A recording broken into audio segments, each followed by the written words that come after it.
Wow, I've never heard this record on the jukebox before. It's so good.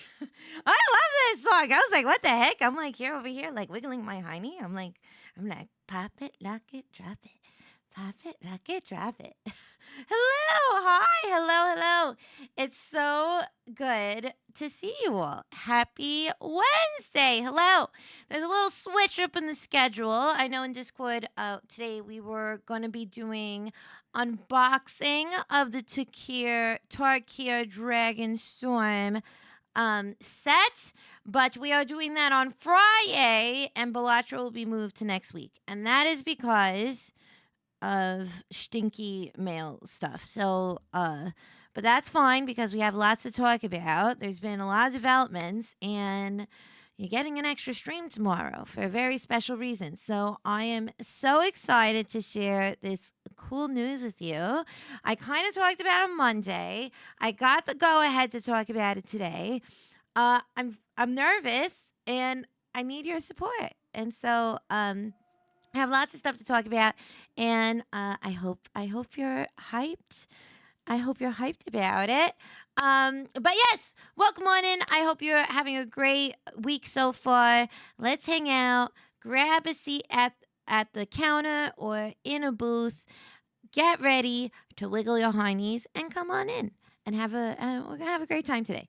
You know we never not have a great time. Welcome on in.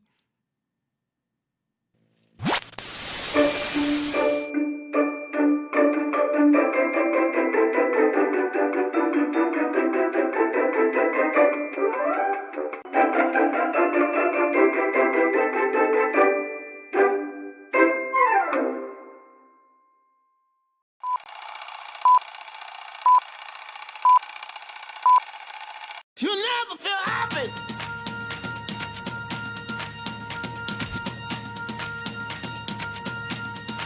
Never feel happy.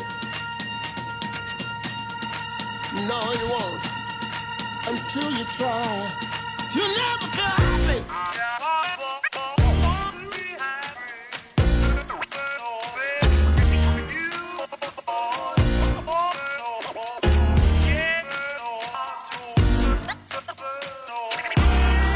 You never feel happy until you try. Never feel happy until you try. You know what? Never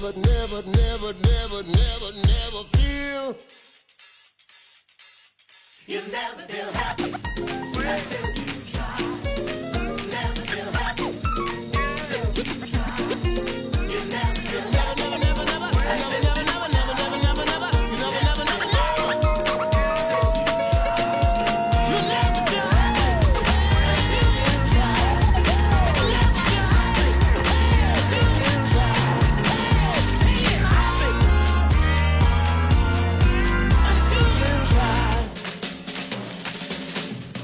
Never feel happy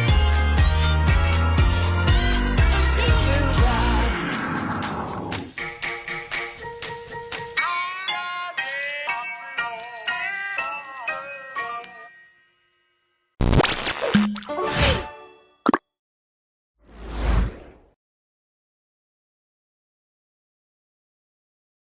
Welcome! Happy Wednesday! Welcome on in. Hello. Hi, everybody. Welcome on in. So good to see you. Hello. Happy Wednesday. It's good to see you. Hello. Hello. Hi. Hello. Hello. Hello.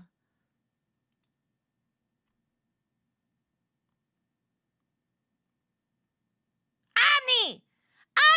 I didn't even open this door for 5 minutes and you're already starting this bullshit. What is this? Every day! What is this? What do you mean? It's not my birthday. It ain't my birthday. It's not my birthday. Once again, it's not my birthday. It's not my birthday. It's not my birthday. It's not my birthday. This is ridiculous. Hey! Wait. I can't throw it if I don't got it in my hand. Where the hell is this? Okay, wait. Sorry. I had to, I was like, wait, I dropped it. It was in my hand. Where the hell did it go? Okay, here we go. Okay. I'm lining up the shot. Yeah! They're ridiculous. Welcome on in. It's not my birthday, Rusty Robot. It ain't my birthday, you silly nillies. Yes, thank you, Peter. Thank you. Thank you for the permission. Peter's like, Chankla the chat, Lala. Do what must be done. I was like, oh, thank you, honey. Oh, also, why is that all the way up there? There you go. Hello. Thank you so much. Oh my God. Thank you so much, Kokoro the Gamer, for giving that out 2 subs. Thank you so much. Mwah. Thank you so much. And thank you for the tip. I really appreciate it. And thank you so much, Emma, for tier 1 for 13 months. Mwah. Welcome on in. Hi, everybody. Hello. I know, big announcement. I know, it's kind of crazy. This kind of happened last minute.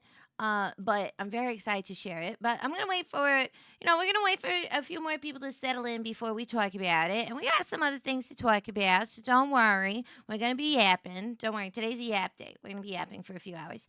But before we do that, let's say hello to everybody. Hi, Caffeine Jetters! Welcome on into the diner. Hello, hi, Panda Boxer. Welcome on in. Frostbite, Bolden Pro. Welcome on in. Hello. Hi, Gremolin Enjoyer. Welcome on in. Hi, hello. Poofy! Hi, Poofy. Hi, Peter. Welcome on in. Hi, baby. Welcome. Kokoro, Big K. Welcome on in. Emma, Metals, Big K. Did I say Big K already? Well, we got 2 of them. Hello. We also have Metals, Dragons, and Geographic, and Simon Says, and Recon P. Welcome on in. Oh, Jesus. Okay, wait. I wasn't done saying hello. Oh, Jesus. Okay. All right. 8 months in the diner. Yippee! Yippee! Mwah! Thank you so much. Thank you. Thank you. I know, very.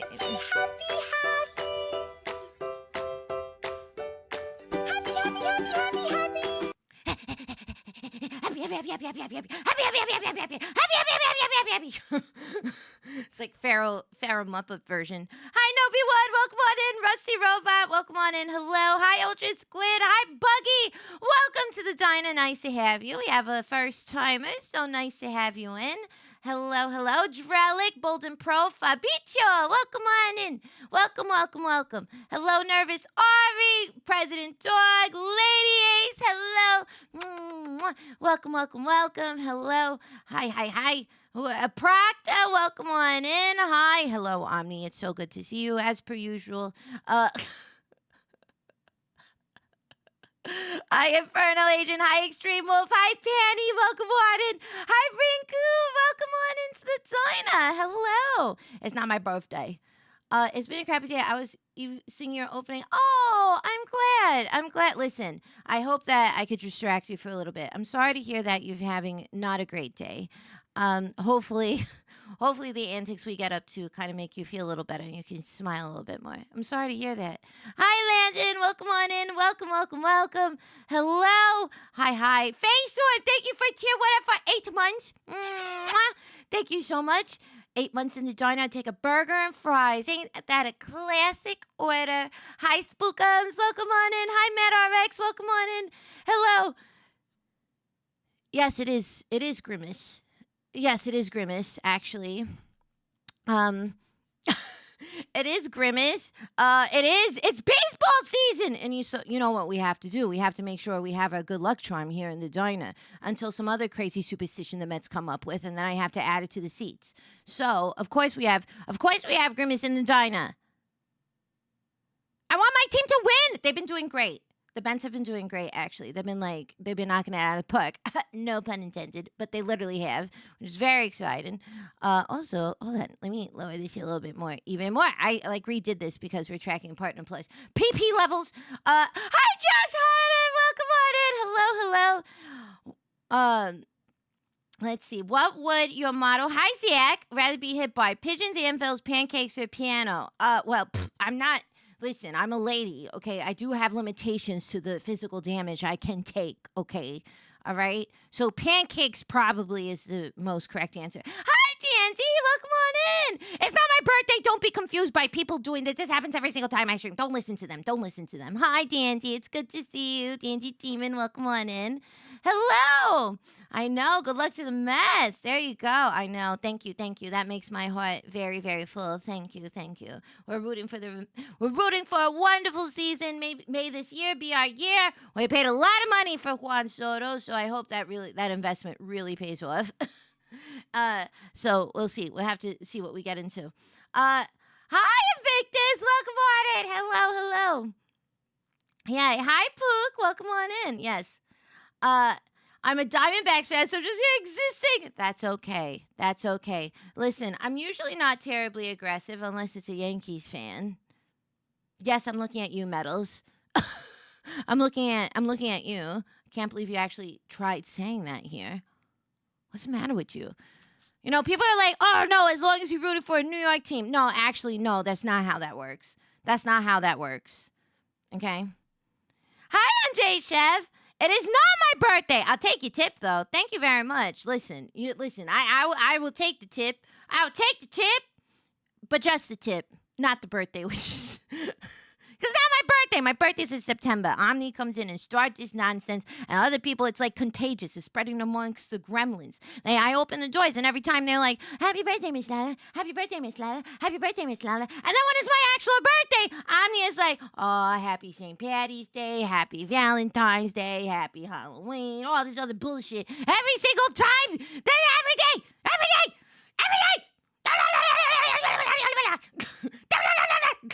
Every day. But anyway, yes, chaos, confusion, celebration with jazz hands. Thank you for the level 1 hype train, everybody. What a warm way to start the diner, open the diner. Thank you so much. That's very sweet of you. Thank you. Mwah. It's a very good time to talk about this, I guess, since we just finished the hype train. But today we start the annual journey. We did this last year. Now we're doing it this year. Where we are now on a mission to get this diner to Partner Plus Level 2. But Miss Lala, what is Partner Plus Level 2? Oh, let me tell you what Partner Plus Level 2 is. So basically, when you're a Twitch streamer, you on the base level, you get a 50% cut. So when you pay for a sub, that's $6. That means I get $3 and Twitch gets $3.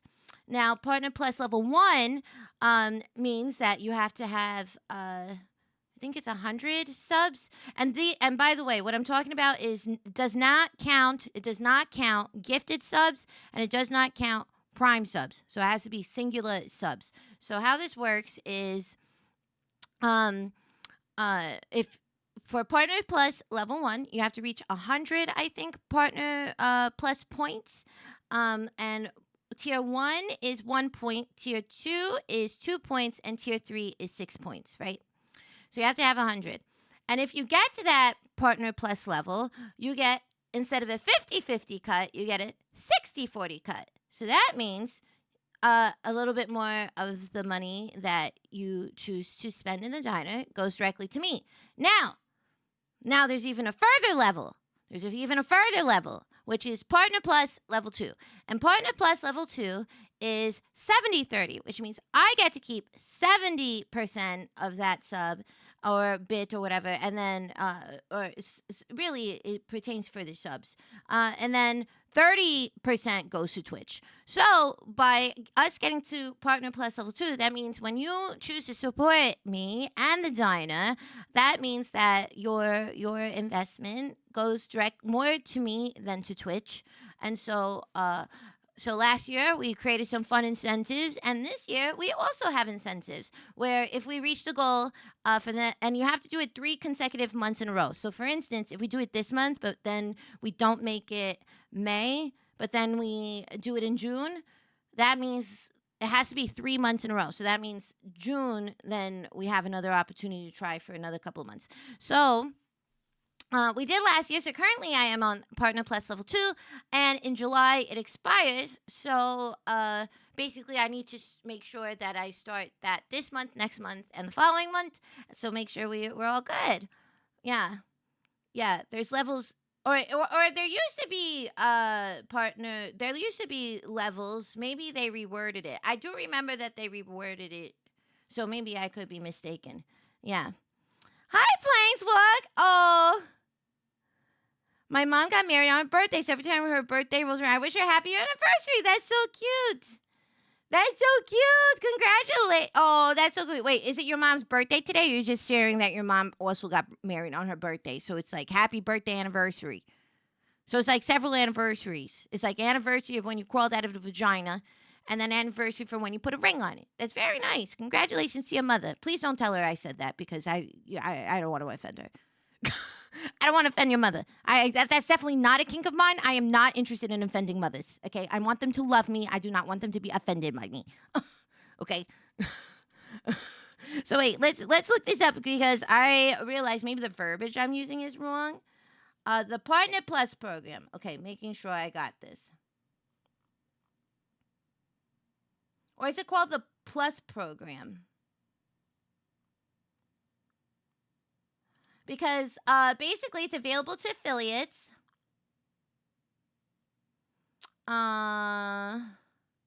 Yes, so expanding the Partner Plus. Okay, yes. So it's called the Plus program, and affiliates are able to do it. And then there's like different, there's level 1 and then level 2, I think. Yeah. Mm-mm. Yeah. Makes folks jump through hoops. Yeah. Well, I guess the way that they justify, because the history of this was that they used to offer 70-30 to, it was an exclusive like contract thing that they would offer to partners, and it was usually behind the scenes, like closed door deals, right?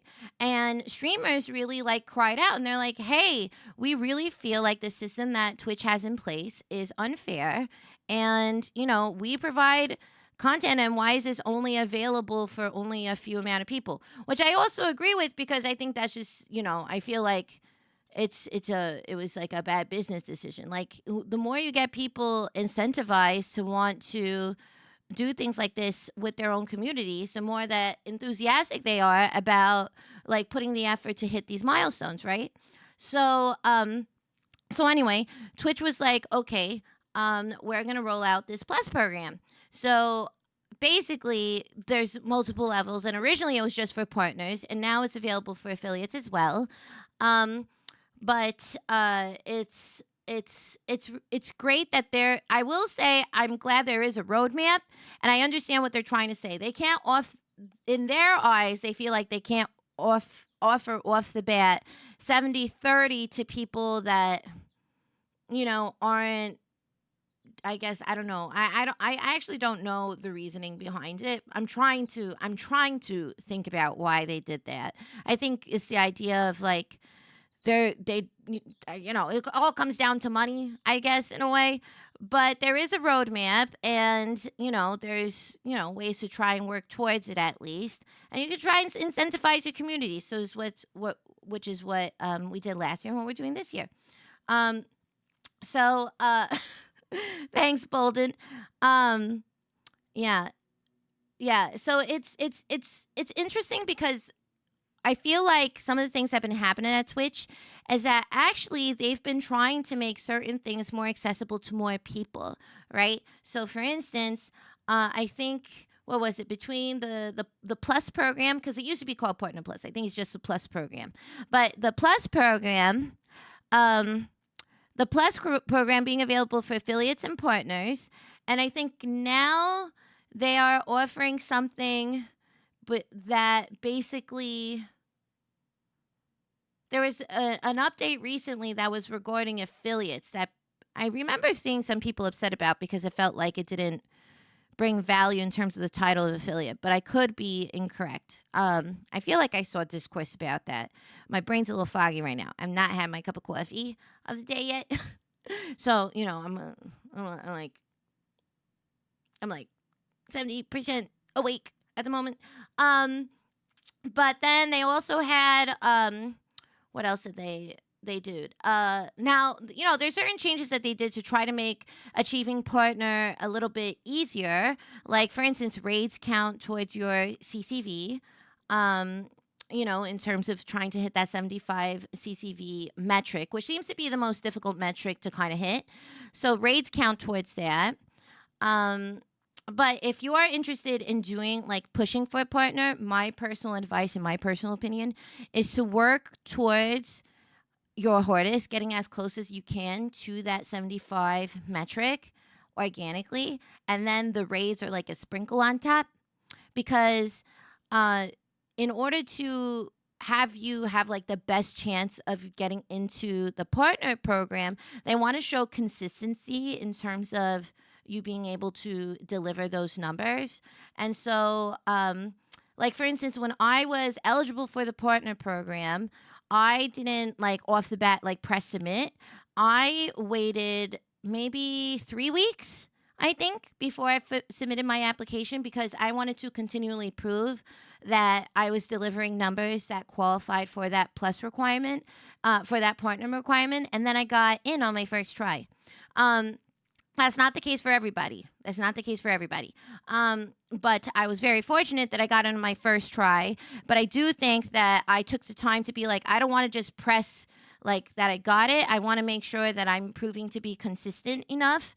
And then and then that shows that this is not just a fluke. And this is before raids counted too, right?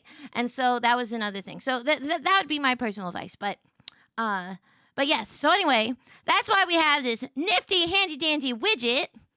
Yippee! For the next couple of months, it's going to be featured here in the diner, and we're going to be working hard to get towards that goal. And so we have this little meter that's tracking it. Now, I just installed this meter, so it's a little outdated because I already have some partner points. Oh my goodness! Space Badger! Welcome on in! Hello! Hi, Raiders! Welcome on into the diner. Happy Wednesday! Happy time zone! Welcome, welcome, welcome. My name is Miss Lala. I'm a 1950s dino waitress VTuber serving up fun in the 21st century, and it is a pleasure to have you in today. I hope you're doing well and swell, and you're really, really hungry because if you're not hungry, I don't know what to tell you. That's all I gotta offer. It's food and terrible dad jokes, so I don't know. I hope you've wandered into the right place, but welcome! Hello, hello. Stream's been good. We just opened the doors not too long ago. I hope you had a great time with your community. Yeah, we have a big old shout out for Space Badger. Thank you so much for your raid, baby. Welcome on in. Hi, everybody. Hi. Oh, Anthony, thank you so much. Thank you so much for the tier 1 enter for 3 months. Mwah! Thank you so much. Thank you. Look, you have the thing go up. You have the little thing go up. The thing in the marker. The purple thing. You did it. You changed the number. Thank you so much. Thank you. Yes, dad jokes. I know. This is both a place of pleasure and pain. You have the pleasure because we have wonderful food and wonderful company. Pain because I really love silly dad jokes. Because a moan after a dad joke is as sweet as the most romantic classical symphonies. It's just, you know what I mean? We gotta love a good dad joke. Life is too short. Oh, you had lots of oh, good. I'm glad. Thank you so much for coming by. I really appreciate it. If you need to raid and run, because you have to take care of yourself, no worries. We will be here to vibe if you choose to vibe. But also, if you gotta go, no worries. That's very sweet that you chose to hang out in my joint. I know you got a lot to choose from, so that's really sweet. Thank you. Today we're gonna be we have some announcements. So a couple of announcements. So first off, we're doing Partner Plus Level 2, so that's the first thing. And to entice you, because I would never try to make a deal with you. I would never make a deal with you if I wasn't offering something in return. So here you go. So as you know, Partner Plus only works with personal subs, right? It doesn't work with gifted. That does not count towards the 300 points. And Prime subs do not count either. However, what does count is tier 1, tier 2, and tier 3 subs, like if you decide to sub. And tier 1 is 1 point, tier 2 is 2 points, and tier 3 is 6 points. And so, in order to help incentivize, I do have a little bit of an offer. I have a trade for you, dare I say. I have a trade for you. Here we go. Let me move myself over. Jesus. Excuse me. Okay, here we go. So, let's take a little peeky poo. Oh, actually, let's do this over here. Okay. So we have what? Hold on. Wait. Wait. I got it. I know how to. I'm a professional streamer. Okay, folks. Okay, I'm a professional streamer. Okay, so we have. I've definitely done this before. Okay. Chat. Okay. We have. Okay, look at this. Oh, homecoming! Thank you for the tip. Okay, look what I have. Look what I have to show you. Look what I have to show you. I have enchanted. Wait, this is. Hold on. Wait. Do this. Okay, here we go. Okay, so what I present to you, my wonderful greaser gremlins, what I present to you is that if we reach these goals every month for the next couple of months, we got very special things coming. First, if we hit this month's Partner Plus goal, IRL Pigeon Stream the Comeback is your reward. You loved it. It was chaos. We went to City Field. We did all crazy stuff all over New York City. We traveled, and also went on a mini walking adventure, in the IRL pigeon costume. So IRL Pigeon Stream, the comeback, okay? And then next month, if we hit this goal next month in May, what's this? Yes, I will do a VTuber cosplay, a surprise VTuber cosplay at Offkai. Last year, I wore the pigeon costume at Offkai. This year, I'll be doing a VTuber cosplay at Offkai if we hit that goal in May, okay? And so that way we do it in May and then I can fulfill it in June. You know how it goes. Then we have, let me scoot this over. Okay. Then we have for June. If we do for the last and final month, we do June. Now I know there's been rumblings of Warhammer in this community. I know the Greaser Gremlins have expressed their interest in this. But I thought it wouldn't just be any old stream where I just go live and open these doors and I hang out with you for just a couple of hours. It's going to be multiple hours. 8 hours of heresy. 8 hours of heresy. So that's going to include model kit painting, maybe some Lauren. We're going to do all kinds of stuff. We're going to celebrate Warhammer in the diner. So, here you go. Here are your incentives. So we got to maintain these for the next few months. And then we can get all the fun things. There you go. There you go. There you go. So, there you go. There you go. Yeah. What? Look at Stream Silly. What did I do now? Some good food. Good fucking phone. Oh! Gotta leave. Oh, bye, Rinku. Thank you for so much for hanging out today. Hi, Pack of Gum. Welcome on in. Yes, IRL Lala in this economy. I know. Isn't that crazy? Hi, GT Man. Welcome on in. Hi, Joshy. Hello. What's the big announcement? Well, we haven't said it yet. No, I'm not in the next Fallout. That'd be crazy. I would actually die. I would die if I was in the next Fallout game. Are you kidding me? It'd be wild. It'd be wild. Yeah. Can the Warhammer Goal get us getting Lala into the Warhammer Henry Cavill show? Oh my God. Can you imagine if they did that? That'd be wild. That'd be wild. Me in a show? Wouldn't that be a crazy concept? Hi, Aquatic Dragon. Welcome on in. Welcome. Hello. Happy Wednesday. Hello. That's a Queen's. Oh, that's so sweet. Oh, I'm glad your mom liked the Planeswalk. That's so cute. Yes, Grimace is back in town. Well, it's baseball season, folks, so you know how it goes. But yes, yes. What's the big announcement? What is the big announcement? Maybe I wait a little bit. Yeah.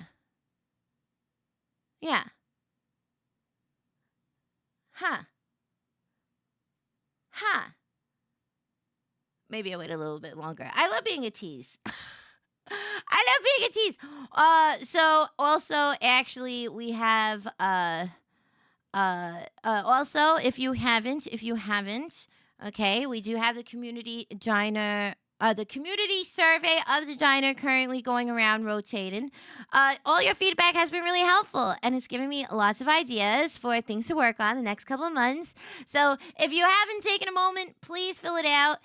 Please, please, please, please, please, please, please fill it out. It's really, really helpful. You can give me feedback on merch you'd like, content you like, things you don't like. And I love the constructive criticism because that means that I can make myself and this Dinah a lot better. So really appreciate it. So I will pin that in the channel later. But for now, because I want to keep it open at the moment regarding this announcement. And then secondly, thirdly, fourthly, sixthly, 17thly, we have, if you haven't noticed and haven't taken a moment, if you are part of the Discord, this is very important. If you are part of the Discord, make sure we have now redone the Discord a little bit and how you get your notifications. We have a Rolls channel. Ooh, wow, Miss Lala. No more at here's and at everybody's. We don't have to be annoyed by your fucking pain in the ass damn announcements when you do at here's for the smallest fucking thing. Now we have a choice to choose what kind of thing we want to do. Whoa, yes, I know. So make sure, if you haven't already, Summer Hop worked beautifully in terms of establishing this roles channel in the Discord. Please make sure to select your role for you can get updates on whether it's community night and whether it's an announcement or X, Y, and Z, blah, blah, blah, blah. So make sure that you have that. So that's pretty cool. So make sure to check out the roles channel if you haven't already. And what else? I wanted to make sure I talked about the roles today. I want to make sure that I talked about the Partner Plus, a community survey. Oh, and if you're interested in community survey, let me. I think. I should have it be like a command in the chat. I should have it be a command in the chat, but I think I do have it. If a mod may be able to, I think I have it. I had it in the mod channel. Let me make sure. I did. Okay. So here is the link. Oh god, I know how to do this. Okay. Here is the link to the community survey. So please take a moment to fill that if you'd like. But here we go. Okay. You've been waiting so patiently, I guess, while we figure this out. So, in triplicate, yes. Just in case you missed it the first time. So there is a big announcement. I have a big announcement that I'd like to share. So,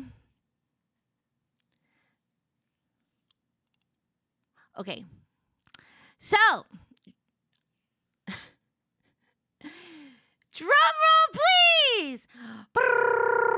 I gotta see the hype. I gotta see the hype about this announcement because it's pretty fucking cool. I'm just saying, it's pretty awesome. Like, I want to see it. I want to see some wiggles. I want to see. Show me the drum rolls. Yeah. We're gonna do it. Okay. We got this. Okay. We're super hype. Okay, we're super hype. Okay. All right. Here goes.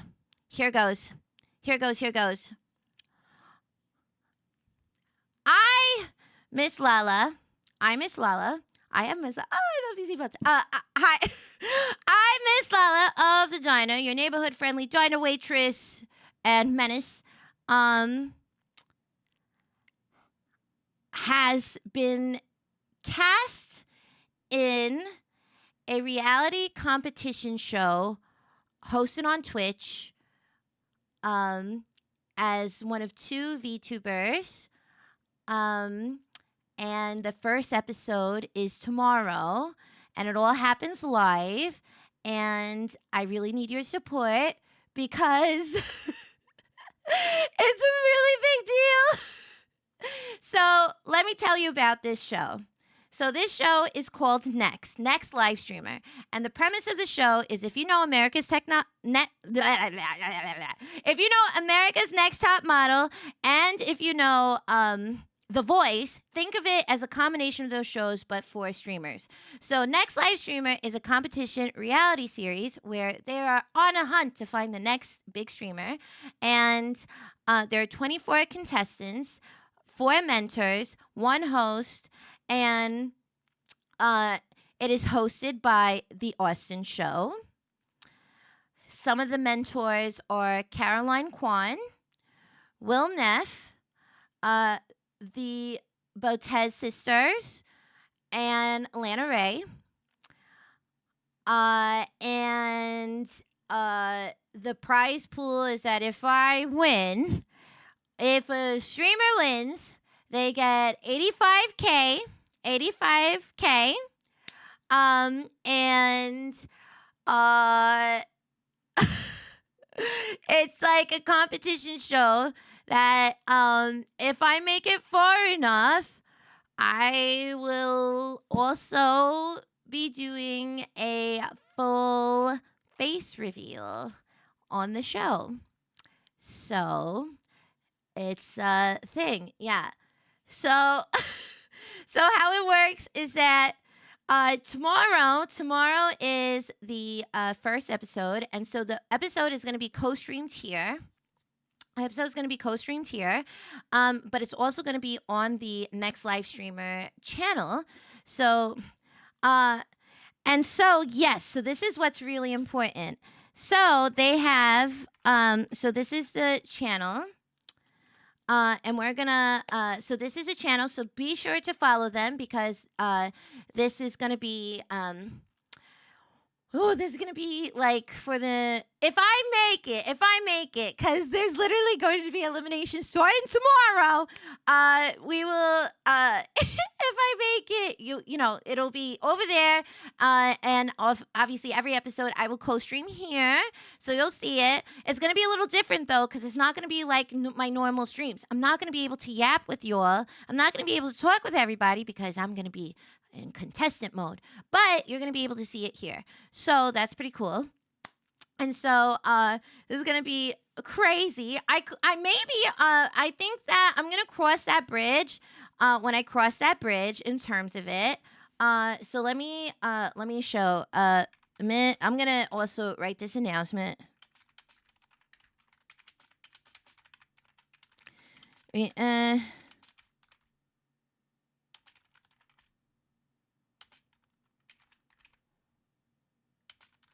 Hold on, I'm putting this in the chat.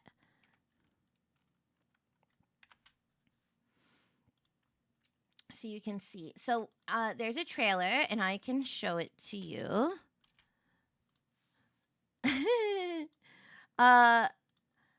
So only focus. But, of course, basically you'll be like a true audience, I guess, in this situation. So you get to see. So basically, yes. So tomorrow, how this works is tomorrow is technically the audition episode. So tomorrow there's already going to be eliminations.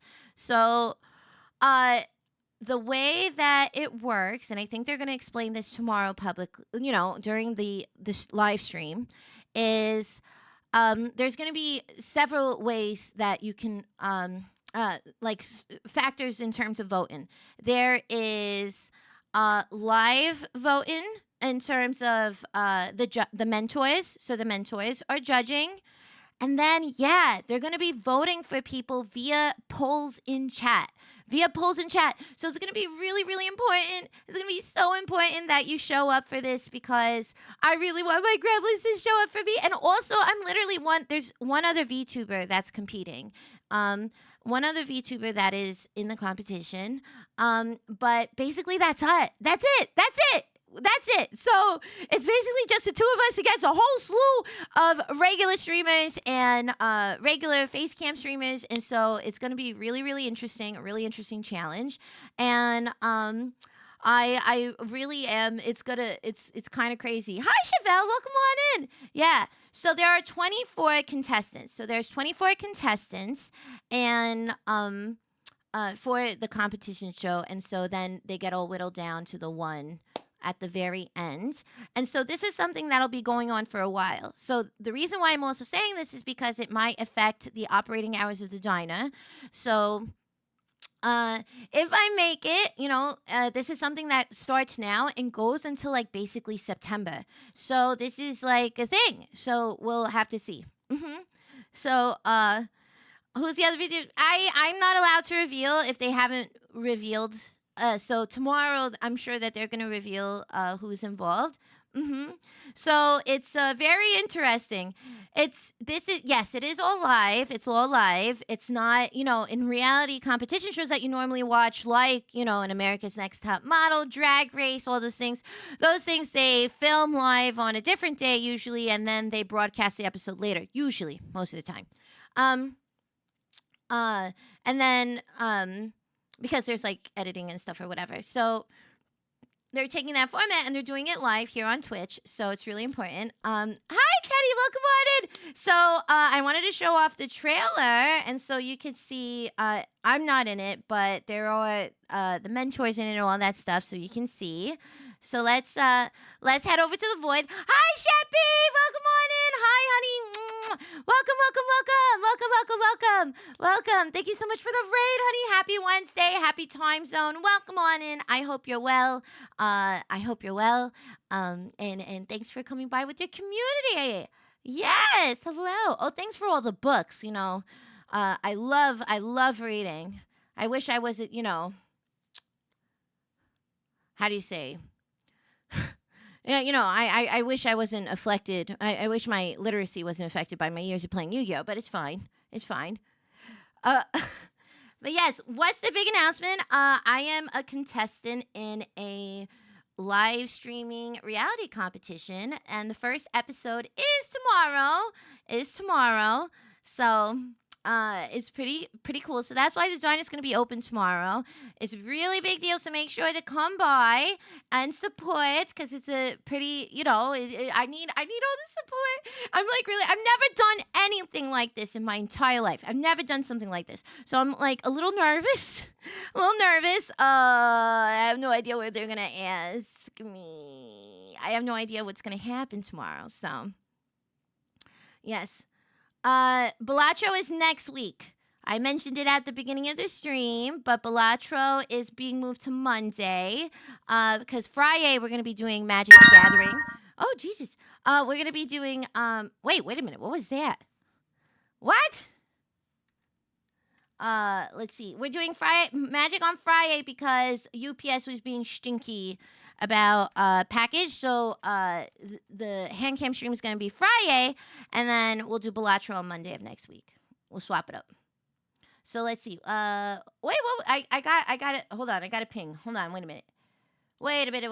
What is this? What? Yes, that was actually... actually was rather loud. My ears too. It's like, what? Hello? Oh, let me lower that just a little bit. Oh, Velius! What the heck? Oh my goodness! Velius! Thank you so much, honey. Mwah! Thank you so much for the Zappin' Bug Zapper. Thank you so much. Now I can finally conquer these flies. And then I also thank you so much for the Warhammer Adeptus Sororitas action figure. That's awesome. Oh my goodness. That's lovely. Thank you so much. Thank you. That's so sweet. Thank you. Bug Zapper! I know. Hi, Katie. Welcome on in. Is the show on contestants or a specific channel? So how it works is that it is on their channel, and then the contestants who are participating are co-streaming it. And so the stream is going to be about 3 hours. And then we'll see. I have no idea what to expect. But thank you so much. What's Balatro? Balatro? I don't know. It's like a card game that's kind of like poker, but not really. I don't know. It's like it got tons of awards. It received tons of awards, and it was actually a charity milestone incentive redeem thing. So, we're working through the next few weeks trying to make sure that we're doing the milestone redeems from the charity event. So we're going to do Balatro on Monday, and then Friday we're going to do Tarkia Dragonstorm unboxing. Very exciting. Yeah. Yes. Balatro is poker on crack. Oh God. All I've known is that people who have played, like, I never see them again. They like disappear into the abyss or whatever. Yeah. Why is there a rotisserie on my a rotisserie? What do you mean rotisserie? Yep, or LSD? What do you mean? Velius, thank you so much. That was so sweet of you, honey. Mwah! Thank you so much. Wait, what do you mean a rotisserie? I will say, so what's really funny is that so we were talking about bugs on Monday, right? And we're talking about my history of bug infestations. And that was what I didn't know about this Zap It thing, so I put it there and thank you very much for that. Now I can destroy all the flies that are haunting me. But then we also talked about what is this rock salt gun? And somebody recommended that. They're like, you should have the rock salt gun. On my throne, and I'm not sure. Do you think I should add it? I can't believe it. Yeah. It definitely happened to a couple of streamers I know. Yeah, that's what I heard. I was just like, I'd be like, oh my God, how are you, my dear friend? And they're like, can't talk. I'm belatroing. I'm like, oh, okay. Oh, okay. Okay, that's cool. That's super cool. That's awesome. That's great. That's great. Yeah. But let's go to the void. I want to show off this trailer. Woo wee. Woo wee. Oh yeah, I meant to show the thing. Whoops. So here we go. First of all, here's I'm so silly. I know how to do things. Okay. Well, first of all, wow. Wow, wow, wow. Well, here you go. Yippee! So this is next. This is the show. This is the branding. Dummy. I'm a contestant. Look at that. Whee! Fancy, fancy. Fancy, fancy, fancy. So officially part of this show. It's pretty neat. So I wanted to show you these things. I can't believe it. It's crazy. I never thought that this would be a thing I get involved in, but, never say never. Never say never. That is the rule of the day. Okay, let me pause the jukebox just for a second. Put a pause on that record.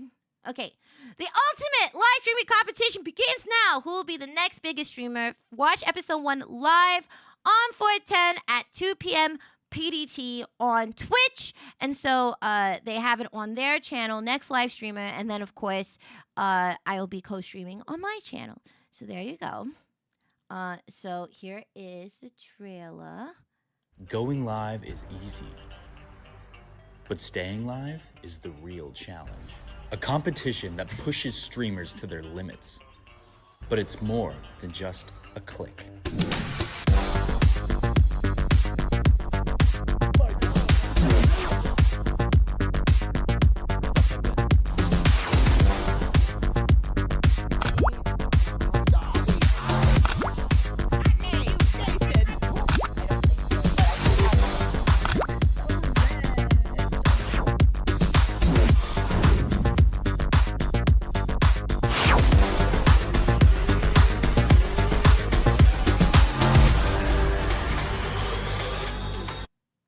This is actually awesome. Next. Watch live on Twitch. Here you Going go. live. Oh, there you go. So basically, so how this works, if you're familiar with The Voice, you have mentors and they have their own group of, let me put back the jukebox. So basically, you have 4 mentors, and these mentors are in charge of their own groups, right? They are going to select the people on they were going to select their people in their group, and then those people, then that group competes amongst themselves, and then eventually the final ones from each mentor faces off. And then there's an ultimate winner. So that's how that works. So there you go. So crazy. So crazy. So I don't know what to expect. I thought it'd be kind of fun to explore. And so I'd really appreciate your support when the first episode goes live tomorrow. This kind of like happened crazy like last minute. So I'm sorry I wasn't able to talk about it sooner. I hype it up sooner.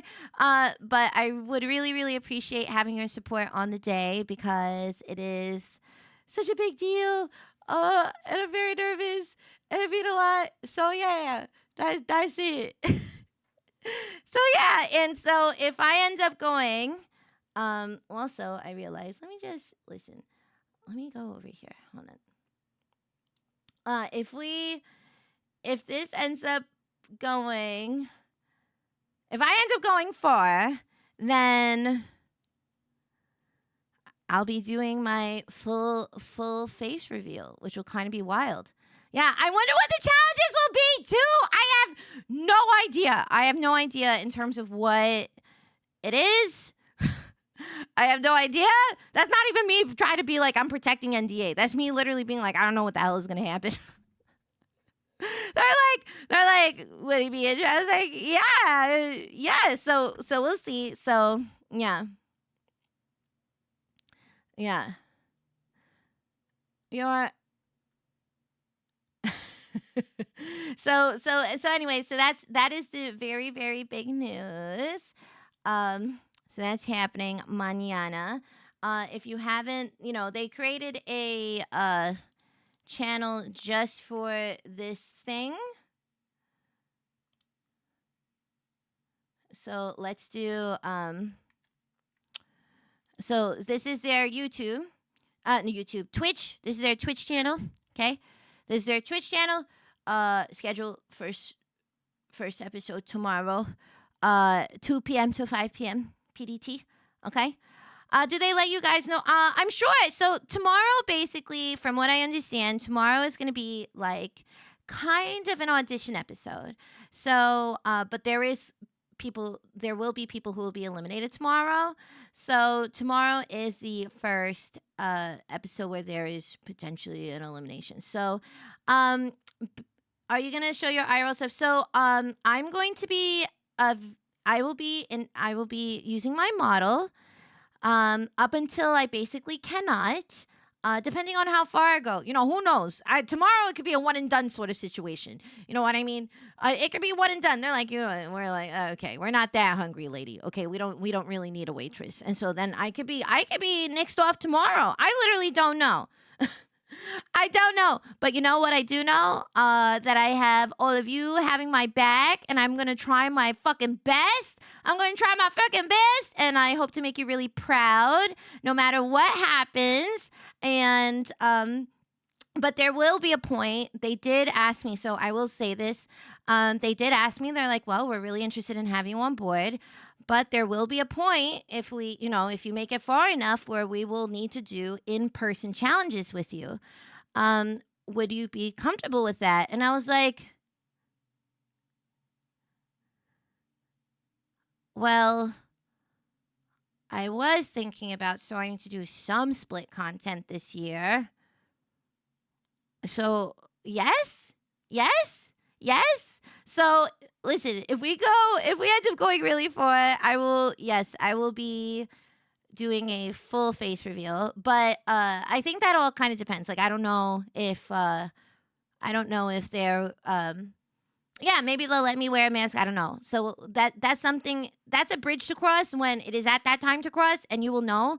So I don't know. It's gonna be crazy. So yes, make sure to follow them here on Twitch to stay with the updates. And then yes, so episode I don't know.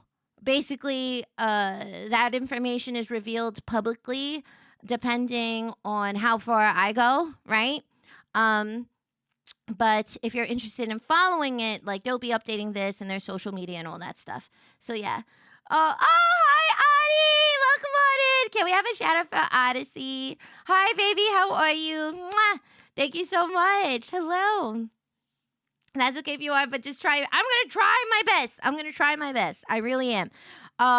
It could literally be anything. It could be, I don't know, it could be trivia, it could be game. I assume they're going to probably do a gaming challenge at one point, which makes me nervous because we all know that I'm like the middest of mid gamers. But when I make up in gaming, I make up for in personality, I'd like to think. So maybe my can distract them. Maybe my can distract them from my very mid gaming skills. So we'll see. Oh, thank you, Audie. Thank you, Sissy. It's always a pleasure to see you. Thanks for saying hello. So we're gonna see. We're gonna see. So yeah. So I really don't know. It would be amazing. Like, it would be amazing if they, I don't know. I don't know what kind of challenge. What kind of challenge would I do okay with? What kind of challenge? So we could go back to the, let's go back to the dinosaur. What kind of challenge would I be good at? I feel like I would, what kind of challenge? I feel like I do pretty good. I feel like I do pretty decent if there's a cooking challenge. I feel like I do pretty decently at a cooking challenge. What else? I can sew. I don't know if they do a cosplay challenge. That'd be cool. That'd be cool. But also I feel like they give me a lot of pressure too. A lot of pressure because I'm like, well, if I do this professionally, I better win this competition. But if I don't, it's very embarrassing. I don't know. Are they gonna have us do like skits or something? I don't know. I don't know what's gonna be. Yeah. Use a doom popcorn bucket to scare them? Oh my goodness. I'm sure they have seen my content and they're like, that one. They probably saw the doom popcorn bucket and they're like, this is our dream girl. Yeah. Challenge based on VTuber. Maybe. There's only, do you know, there's one other VTuber that is participating, but I don't know if I'm allowed to say who the contestants are. I don't think I'm allowed to say who the contestants are until they reveal it. I did specifically ask if I was allowed to hype up the show, and they said yes. So I did. I was not familiar with this VTuber before this thing, but then now I've introduced myself to them, and they're very nice. So you'll see who the other VTuber is. But yeah, we're gonna see. We're gonna see what happens. I don't know. Ooh, it's kind of exciting. So yeah. I don't know. What do you feel like someone? Oh my god, if they had a yapping competition, oh my god, I'd get the gold medal. If they had a yapping competition, I'd be getting a gold medal. I feel like that'd be easy. That'd be easy. I can yap for a very, very long time. So let all the events that I have done prove that I can do it for hours and hours and hours and hours and hours and hours and hours and hours and hours and hours and hours and hours and hours and on end. So I don't think that necessarily that'd be like I could do that in my sleep. As a matter of fact, I yap in my sleep, so it's fine. But I don't know. What if they have a Oh God! What if they had like a singing thing? Oh Lordy! Can you imagine if they had a singing thing? I'd be so screwed. I was like, I'm like decent at karaoke. I don't know. I have no idea what it's gonna be. So yeah. So I look forward. Oh. That is a good point. So yes, this is Oh.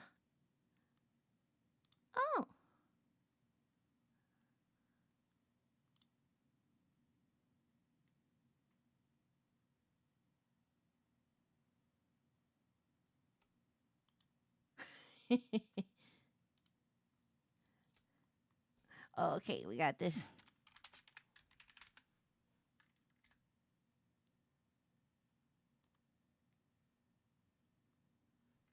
So cute. But yes, you'll need to run a gambit based on normal questions about VTubers if that's the case. Yeah, basically, because I feel like, so there's definitely, like, this is definitely, the VTubers are the exception, not the norm in this thing, right? So I'm also going to assume, and the way that I assume for most people, that people don't know what VTubers are and they don't know how it works. So that's going to be really interesting. So I have no idea the level of understanding any of the people involved understand what VTubers are. So, but I will do my best to represent us truthfully, chaotically, and all that stuff. Yeah.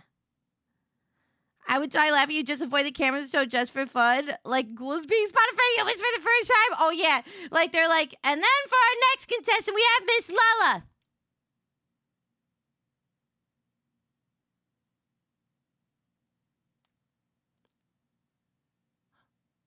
Uh uh hi. Hello. I am indeed I hello. Hello. Is this thing on? Hello? Hello? Hi. That so we're going to see. That's gonna be that's what's gonna be tomorrow. They're gonna be like, oh, Miss Lala, your turn. I'm like, I don't want to do it. I made a huge mistake. You don't want me. You don't want. Yeah. That's that would probably be what it. I feel like that may happen. maybe. maybe. Thank you. I don't know. In terms of like what I'm not necessarily like a huge fan of reality. There's like a couple of competition shows I am a big fan of. Like obviously I love Drag Race. Drag Race is my fave. I love Drag Race. I love there was a show, I don't think it's around anymore, but it used to be called Face Off, and it was about special effects makeup. It was really, really cool. It was a very, very cool show. And then I used to watch Project Runway back when it was on Bravo in the early seasons, when it was like a good show. I haven't watched it since it changed networks or whatever. Face Off is so good. Wasn't it so good? I know most reality shows. So yes and no. I can give you some behind the scenes knowledge about reality television competition shows. Competition shows specifically. I also know a little bit about like reality shows. Do I indulge in a trash TV watch every now and then? Yes. My favorite trash television shows are like reality shows are F-Boy Island and Love Island. Although I haven't been watching Love Island in a minute. But F-Boy Island I really, really love. It's so funny. But I tend to like those like dating shows. I'll be like, oh no, oh my God. You know, I love the human zoo experience. It's fabulous. It's so fascinating. And so I love those shows. But then also I love these competition shows because I really love seeing people compete at their best. Oh my God, my favorite one, my number one favorite reality competition show, hands down, favorite. If you have not watched this, you're sincerely missing out because it literally is the most freaking wholesome thing ever.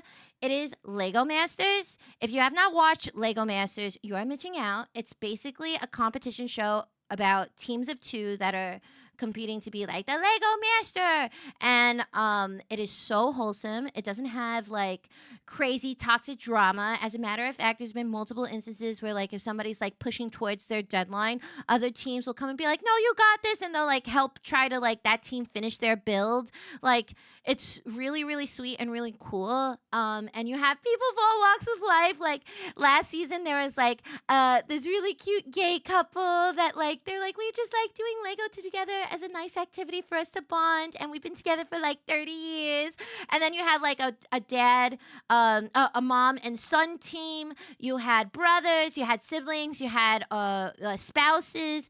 It's so wholesome. You had people who were like, they were like childhood friends who met because of their moms, and then they just like were obsessed with Lego since they were little baby kids, and then they like basically became like engineers, like architectural engineers, because of their love of Lego. Anyway, it's really, really great, really wholesome. If you don't know, I'm a big fan of Lego. I love Lego, so definitely check out that show if you haven't. Yeah, I really liked Face Off because, and I actually recently worked with a makeup artist who was on the show, and I asked her, I was like, you know, every show can be very different. You know, for instance, I have heard in some competition reality shows, right, sometimes they really want that drama, right? Because that drama makes very good television. It's what makes people go like, oh my God, I can't believe that happened, And so sometimes producers on on competition reality shows, they will literally, there's storylines that develop, right? They start seeing natural things start to happen amongst the cast, and then they want to foster those storylines because it allows an audience to follow that plot, right? And that plot is not that necessarily there's a script and they're memorizing lines, but in other words, absolutely that there will be manufacturing in terms of a producer being like, let's say you have Tim and Kelly. Tim and Kelly obviously are they obviously are into each other on this dating competition show. But then you have Sarah. Who also likes Tim, but she fucking hates Kelly. And so what producers will be, they'll go up to Sarah and be like, I heard Kelly say that your boobs are fake and that you're a bitch. And then Kelly goes, oh my God, no way. And of course, they always involve liquor to make sure that people are loosey-goosey. And then Kelly goes up to Sarah. She's like, you fucking bitch. Can't fight in twos. That's the kind of stuff that happens. Hey, Chris, welcome on in. Hi, Frosty. Hello. Hi. Hello. Oh my God, you got COVID, Chris? Oh, I'm so sorry to hear that. Please take your zinc, take your, make sure you feel, do what you can to make yourself feel better. I'm so sorry. Hi, Tim and Kelly. Yeah, Sarah got the tea. So basically, that's how it works on, reality, that's, one version of it. On other shows, hi, Buckshot, welcome on in. You want a Big Brother style VTuber only show? Oh my God, that'd be so crazy. That'd be so crazy. So for instance, for Face Off, so this makeup artist was telling me is that what was really cool about Face Off is that Face Off really was about the skill and more than the the interpersonal drama. Of course they will cast people that may have that may give them the personality they want to see on TV or something, or that will be reactionary, whatever it is. That's definitely a thing that happens. However, Face Off apparently really focused on on the build and competition and stuff, and she was saying that it is really intense in terms of the environment because you're under all this pressure to deliver and all this stuff. But she said it was actually a very positive experience in terms of that it really set her up for success. It really kickstarted her career. But, not all shows are like that. Some are more nefarious or toxic or whatever, and others are more wholesome and great. I heard Lego Masters apparently is a lovely show to work on. I have heard, there's whispers of things I've heard. Of course, Real Housewives, those kinds of shows. They always make sure that liquor's in the equation and producers are messing around with stuff or whatever. And they encourage crazy thoughts. The inside thoughts you're not supposed to talk about, they're all about sharing them. They're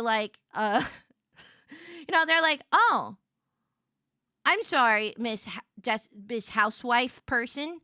We would love to hear about this new dog food line you're interested in launching. And she's like, oh yeah, I am making a new dog food line. But it's going to be revolutionary because dogs are going to want to eat it. Oh, why is that, Mrs. Housewife? Why would the dogs want to eat it? Hear me out. I'm making pink dog food. And they're going to love it because it's pink and adorable. They're going to be able to see the color. And it's going to be so much more delicious for them. And as a producer, you're like, yes, tell us more about this line. Also, you're looking a little low in your cup. So let's glug, glug, glug, drinky, baby. Keep on going. Because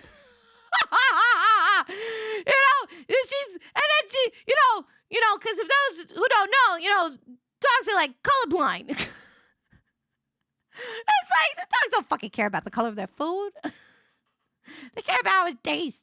God, I'm pretty sure a dog is going to eat a strip of bacon before it touches pink dog food. Yeah. Of Greek caption. Oh, God. Yeah. God. Top Gear seriously skirts the line between scripted and unscripted. I've never seen Top Gear. I've never seen Top Gear. I will say, so what's cool about this? Also, hi, Mecca. Hi, Oak. Welcome on in. Hi, Danner. Hi, Kendrick. Welcome. So in terms of this show that's shooting tomorrow, it's live. I definitely didn't receive a script. I definitely received any kind of fucking script. So it's all happening live. And so, yeah, I have no idea what's going to happen.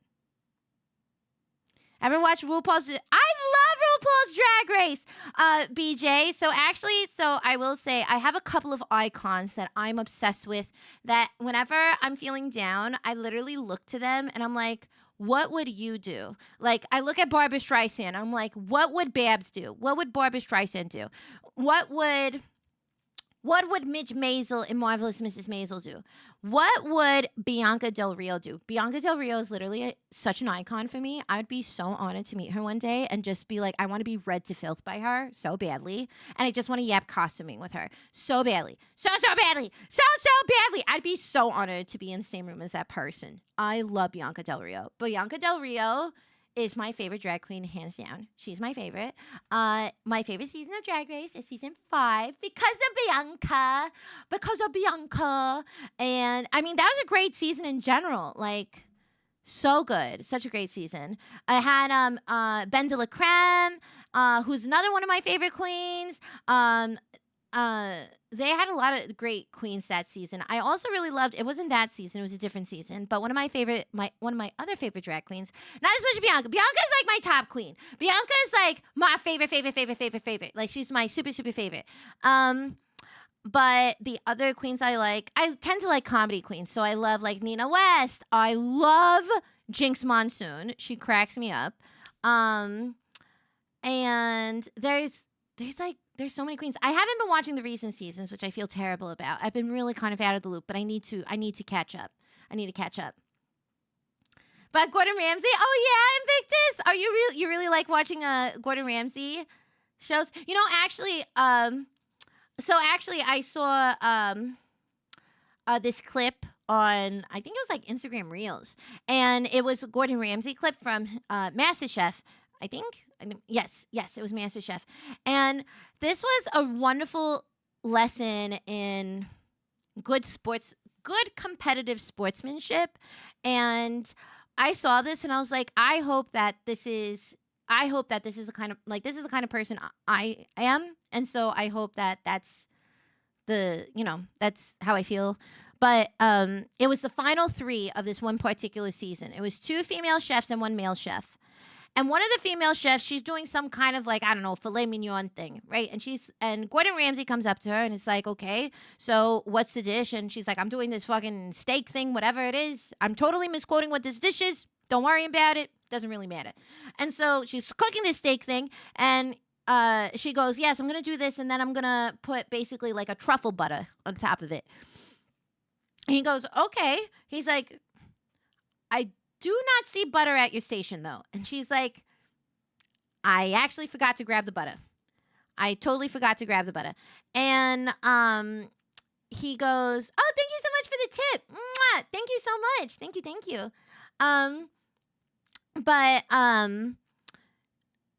She's like, well, I was hoping to ask one of my competitors if I could take a tablespoon of butter. Because it's just, it was just something to like top off the steak. It's not like the foundation of the meal or whatever. But of course, it's, this is like the final 3. And he goes, you're going to ask your competitors for an ingredient for your dish. And then she's like, yes. And then he's like, have you even asked them? And she goes, no. And so she's like, I will. So she turns around to the female chef behind her and goes, hi, can I have some butter? The female chef in her confessional says, I can't give her butter. That butter can be the reason why she wins. And I can't do that. I can't give her that edge. It's her fault for not grabbing the butter. Which, she's not wrong in a competitive show, right? It's not wrong. So she says to the other chef, she's like, no, she has like 3 sticks of butter at her station, by the way. And she's like, I can't give you any butter. I'm sorry. And then she's like, okay, that's fine. And then she turns to the male chef and goes, may I have a little bit of butter? And he takes a stick of butter and he's like, of course, you can have this stick of butter without worry. And then he reveals in his confessional, he says, if a little bit of butter is the difference between our like her dish being crazy successful versus my dish, then I'm not a good enough chef. He's like, I'm confident enough in my skills and in my dish that I am not threatened by a little bit of butter. And so basically, he gives her the butter and she's able to do the dish. She actually does get eliminated. And then it's the other 2 chefs or the remaining people. And then it's revealed that the ultimate master chef is this guy, the guy who was kind enough to give the butter. Because I love the philosophy. I just really love that because it's about, in a competition, it's about competing with people at their best instead of just slashing their ankles and being like, fuck you. It's just like, if I win, it is like, especially if you have like a lot of pride in like the kind of work you're doing, right? I feel like it's different if it's like a random kind of thing. But I think that it's like, if I'm competing with other people, I want to know that I am doing my absolute best at every single moment. And if something as small as that is what makes or breaks it, then that means my skill level wasn't high enough. There was whatever it is. But you also have to back yourself. Like, you have to be confident. And I remember in Drag Race, that was something even that Bianca would go over and help other queens during her season once in a while. And RuPaul would be like, why are you helping other queens? Like, and Bianca made some sort of quip of being like, he's like, well, I'm paying them back the favor. I'm helping them out because they're helping me. And RuPaul's like, what do you mean they're helping you out? He's like, well, they're helping me out by making me look so good. As a matter of fact, I'll help them even further by packing their bags. Go home, bitch. And I just but she was like kidding, but she was sincerely helping people because she had enough confidence in her skill as a performer, as an entertainer, that just because she helped somebody else didn't mean that she wasn't she felt comfortable in herself and confident in herself, that she wasn't thinking about oh, if I help this person, blah blah blah blah. She's like, I'm just gonna do it because I'm not stressed, and if you're struggling because you don't know how to turn on a sewing machine, I can help with that. That's okay. You know what I mean? So I think that's. I'd rather lose you at your best than beat you at your worst. I love that. I love that. I love that. I love that mentality. I really do. I love that mentality. And I think, there's a common thread that you have. I feel like there's been a lot of discussion in the VTuber space right now about feeling low, or I think I've seen even people being like, how do these people skyrocket or whatever it is, and they're succeeding. And I think it's really easy to be or people feel threatened or things like that, which, I feel like it's unfortunate if you feel that way. It's unfortunate if you feel like it's unfortunate that you are losing what got you to where you are in the first place. And I find myself that sometimes when I'm feeling low in my feelings, I think about this. But what was the thing that got me here? And I think it was because I didn't give a fuck. I wanted to do the thing I wanted to do, and I wanted to have fun while doing it. And that's how I like to operate, right? I understood that being a more Western style VTuber was a risk, as it was definitely a minority kind of style in the space. I knew that I was doing something purely Americana, and that was kind of a risk. I knew that I was leaning into a 3D model. 3D models are nowadays, a lot of VTubers have 3D models, but at the time, there wasn't as many 3D, specifically VTubers. And I was just but I want to do it this way because this is what brings me joy, and I'm gonna have fun with it. I was I don't know, I want to play this game because this game interests me. I want to do this because it's fun. And there's ways to do that from an educated point of view, right? If you terms of like, if you're looking at your stuff in terms of how do you set yourself up for success. But like, for instance, I wouldn't have done all that stuff for Fallout. I wouldn't have played Fallout and loved Fallout if I wouldn't have done all that work to do the big like layout, the overlay that we did last year. I wouldn't have done that if I didn't genuinely love Fallout. You know what I mean? And so at the end of the day, I think it's if I do anything, if I'm like, for instance, if I think about thinking about this reality competition thing that I'm starting tomorrow, maybe my first and last time, but let's hope it's not.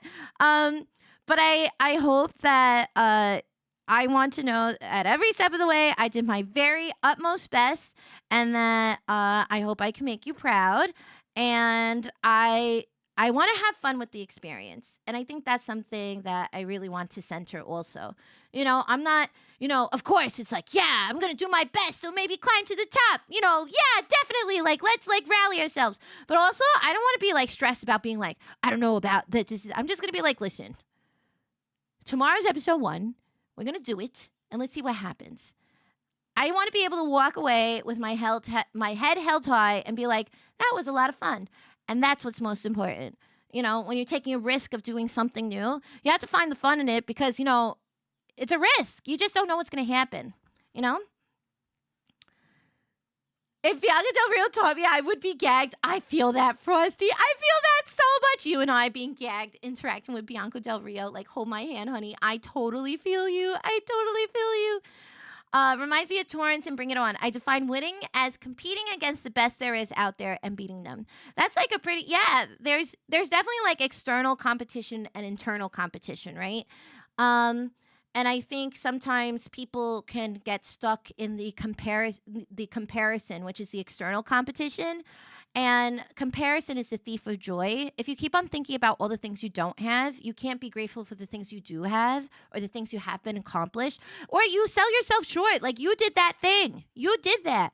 Sure, you're not maybe maybe your CCV has dropped, or maybe you haven't attained the CCV level you have aspired to, or you want a certain amount of or whatever it is.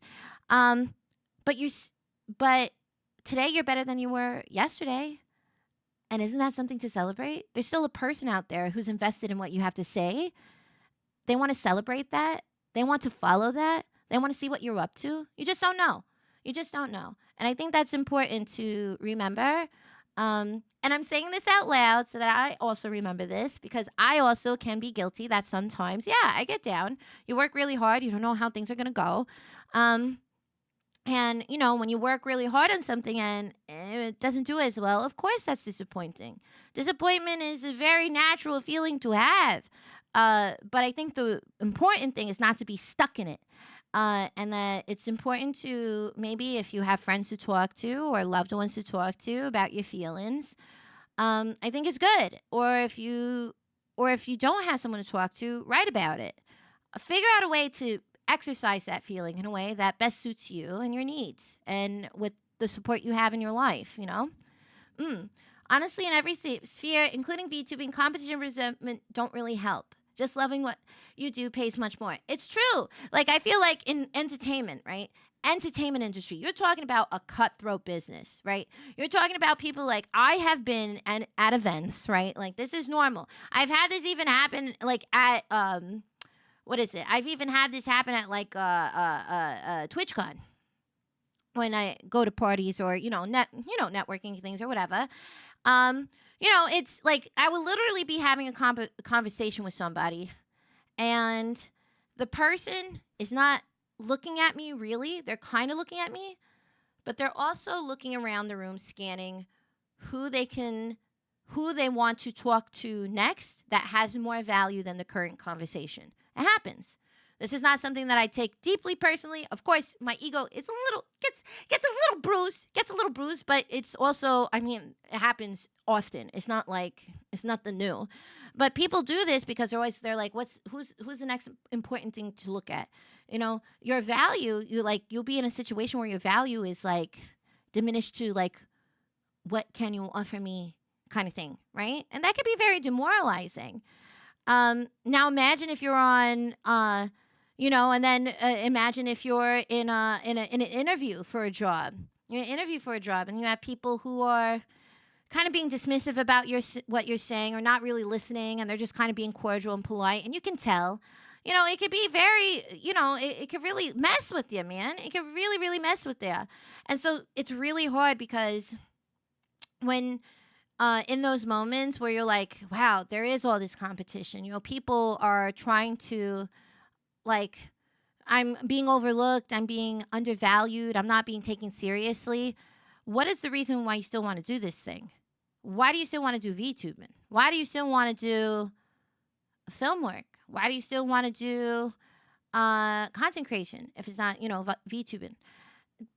It's because you love it. And I think that really, that is the one thing that helps, keeps you motivated and pushes you through. Because, when you're doing something, you can't think that any kind of business venture is like a get rich quick thing. It's a long-term thing. And you just got to have a lot of patience and perseverance kind of thing. And be true to yourself and have fun along the way. So we'll see how tomorrow goes. It's going to be a crazy thing. Internal competitions when you nearly need to throw hands with that person in the mirror. Yeah, Raphael, welcome on in. Exactly. Oh my goodness. Sorry, thanks for letting me yap. Yeah, it's just something. I was just like, oh, so somebody was mentioning Bianca Del Rio, and I actually found this quote, and I have it on my desk. I have a couple of quotes on my desk that I usually use that, like, I look at if I'm feeling really down. And Bianca Del Rio said in this interview, this Vice interview, and I like wrote it down because it was really, I really loved this quote. And she was like, every night you have to prove that you deserve to be there. So when you're backstage and you're second guessing yourself, you have to do what you know and do your best and do what you love and do it with passion. So, like, in other words, it's like if you're second guessing yourself, but it's like, don't second guess yourself because you love this thing, and show the world how much you love this thing by just like doing it passionately and at your very, very best. It can really, like, having the right, like, having mental fortitude really can be, it's like what makes or breaks people. You know what I mean? It is.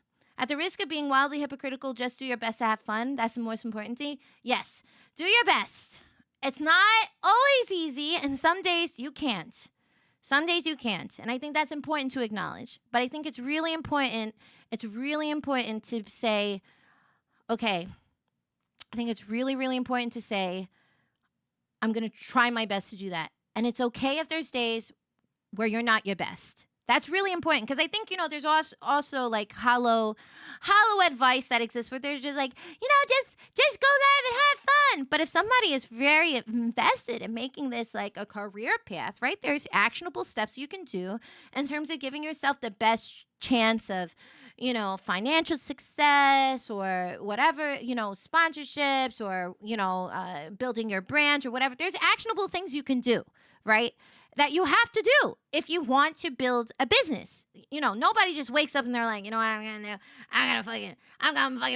I'm just going to make hamburgers and that's going to be it. And then all of a sudden you have McDonald's. No, that's not how that works. Like there's at one point it might start off as like, I may want to do a hamburger. And then you love it so much. You're like, I can make money because I'm good at this. And, and I think that's really important. But some days you're not going to have good days, and that's okay. Some days you're going to have great days. Some days you're going to sit there looking at yourself in the corner, picking mushrooms and being like, why the fuck did I even think that this was a good choice to begin with? And maybe I made a whole mistake, and this whole journey was just a waste of time, and I don't know, and this is crazy, and I don't know if anybody likes me. And then you have to be bonked by your manager who's like, you ding-dong. Stop spiraling. That's not real. And I think it's really important. It's really important to acknowledge that you're going to have really great days. You're going to have really rough days. But if there's anything that I can impart on people from being in entertainment for over a decade is if you love it on your worst day, if you still love what you're doing, then hang in there. Literally hang in there. Because it will pass. It will pass. It will pass.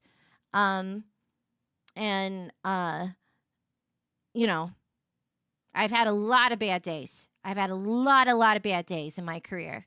I've had bad days as a VTuber, but I haven't stopped going live, and I've had so many more good days than bad days, and that's why I choose to do this. Why I love talking about it. I love converting people to the cause. I love getting people hyped about being a VTuber. I love that there are ambassadors now that weren't considering being a VTuber, and now they're considering being a VTuber.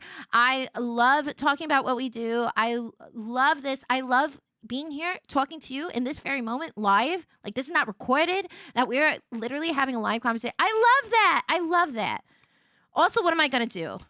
I have ADHD and I'm over caffeinated, and where's all this energy going to go? What, am I going to just talk to the mirror? You know, at least this way I don't get sent to a psych ward. Thank goodness. At least this way I just get to, I get to exercise that with all of you. The voices talk back to me. Good. Renee! Hi, Renee! Welcome on in! Hi, Renee! Oh, hello. I got so wrapped up with the yapping, I was missing chat. I'm so sorry. Hi, Renee! Can we have a shout out for Renee right here? Renee is actually one of the advisors for the VTuber Creator Club. It's so nice to have you in. Hello! I don't know you very well, but I've seen you in the thing, and I was like, oh my God! I was checking out your content yesterday, actually, because I was like, wait a minute, I don't know you very well. I want to see what you're all about. And they do like really cool like 3D stuff, so definitely make sure to check them out. They're very cool. For me, it's also about being a positive impact for your community. When they are happy, that is when I'm reminding what I'm doing. I will say that's definitely something that I never thought I'd be comforted by. Like, working as a costume designer or stylist, like, you're on a job, you do your thing. Sometimes you have shitty days, and like the only people you can kind of like comfort you is like, I'm very fortunate. I have my very loving partner, my husband, and then, I have friends I can talk to, that I can rant to or vent to. That's about it. And sometimes, sometimes I'll have bad days, and I mean, I've talked about it here, right? Sometimes I have felt very much like I've struggled with imposter syndrome. I've struggled with not feeling enough. And I know that maybe that's wild for people to hear, right? Because people are like, wow, but you have all these wonderful things happening, whatever. But nothing, the mind is a complicated thing. It doesn't matter. I mean, all the time you see celebrities who are very successful. I mean, I always think of like Robin Williams, right? Someone who provided so much joy in this world, and then you saw what happened, and so it can be a very complicated thing. And so, like, for instance, the Diner Community Survey is out, and there's a lot of people who have been sending like a lot of really sweet messages at the end of it, and you don't know how much that literally can change my day, and it really means a lot. Like, I work really, really, really hard because you always show up for me. Like, I'm always like excited about the things I want to do because I want to do them for you. I want you to be I don't know. I get to do this at the level I get to do this because you have shown up for me. And so I always want to thank you by also giving back to you. And it's this wonderful, wonderful positive feedback loop. And I'm so addicted to it. I'm so addicted to it. I love thinking about fun ways to get you guys excited. And I love when you enjoy the things that I do, because I was like, great, awesome, I get them, and they get me, they accept me and all my pigeon doom popcorn bucket craziness, and in return, they get cool events. I'm from a bodybuilder mindset where the only person you're competing with is who you were yesterday, a month ago, a year ago. I love that. Me too. I'm very much like that. And actually, that's kind of why, like, I'm actually not as sociable. Not that I'm a very extroverted person, but I tend to I like to work a lot, which means I tend to not hang out with a lot of people, not because I don't want to, but because I'm like, oh, but I can do this and I can work really, really hard on this thing. And so what I need to work on, one of my homework assignments, is to give myself more time to not be such a workaholic. And so I can enjoy time with friends and things like that. And that I need to afford. That is one of the challenges I'm trying to do this year, is trying to be a little bit more social. Yeah. Having the certainty to know what you want is the hardest part of any venture. Yes, it's true. Aki! Oh, I just saw you. Hi, Aki. Hi, Aki. I'm just kidding. I'm so sorry. Hi, Aki. It's so good to see you. Oh, they say God only gives his battles to the strongest warriors, but we didn't sign up for the damn war. That is so fucking true. I didn't sign up for this fucking war. Where's my draft paperwork? This is bullshit. What do I gotta do? Swallow a bunch of cotton balls so it gets scanned as if I got like some kind of weird holes in my lungs so I can be not drafted? What the hell? Oh my God. God gives his battles to the strongest warriors. God damn. I've been fucking battling since I was a kid. Jesus. I very much like it to stop. It'd be so nice if it could stop. It'd be so great if it could stop. I would love that. I fucking love that. That'd be great. That'd be great. Hi, Dan Grave. Welcome on in. Thank you for coming to the diner today. I used to get overwhelmed with my art, thinking that people won't like it, just overtly criticizing myself. Then one day I just had a thought that I make art for myself because I like it. If others like what I make after I enjoy creation, then it's wonderful. I win, and when I enjoy doing something I love. Let me pull up a statistic. Let me tell you something. First of all, once again, welcome on in, Den. But I love that. Yes, make art for yourself, and then it'll resonate with somebody. There are over 8 billion people on this planet. 8 billion people on this planet. You will find at least one person in this world, also thanks to the World Wide Web. Sometimes the internet is kind of fuckcocked. Other times, it's got great things, like giving us wonderful memes and connecting good people with good people. And there's going to be somebody out there that connects with what you're doing. Might take a minute for you two to find each other. But there is definitely somebody out there who's going to resonate with what you're doing. Yeah. Hey! Doing the hang with me like, yes, hello. Hi, Tanks. Welcome on in. Hi, Paladin. Hi, Quina Lady. Welcome on in. Hi, Dataface. Welcome. Dada might have been subject to such long yappings. He's been subjected to so many long yappings. But here's the thing. We're like mutually yap official. Like on way back when I used to use Facebook like really regularly. Like when we were first started dating. So this is like, ooh, like this is like over this is like 16 years ago. There was like on Facebook, you know how they would do like those chain letter like things being like, what's your nickname? What's this? Blah blah blah blah. And so there was like, oh, here are questions, and I'm gonna have my friends answer these questions. And he's like, what's my nickname? And I said, Sir Rant a Lot, because he likes to rant a lot. I love to yap a lot. And there's a difference, because ranting has an edge of complaining. Ranting has an edge of complaining. A very strong opinions. Yapping is like, oh my God, and then Pinkie Pie is the pony that's about party time, but Rarity is about fashion, and so she looks really glamorous. But then you have Applejack, who's really cool and kind of a tomboy, but not as much of a tomboy as Rainbow Dash, who's totally gay, stupid gay. She's like absolutely a queer icon. And then you have Twilight Sparkle, and then you like that's the difference. So Don is like, here are the socioeconomic and historic things that have completely crumbled, and then this is my issue with it. And then if we did all these things, this is what would happen. And this is why I'm not in politics, because I'd be far too enraged. My blood pressure would be too high. I was like, that makes sense. But also, did you see the 2025 catalog of the Squishmallows? And so this one is a hamburger, and then this one is this one. But it's not as cute as this one, because 2 years ago they had one that was a small hamburger. But it's so yeah. That's like, so I feel like, so anyway, I feel like maybe that's the reason why we work so well together.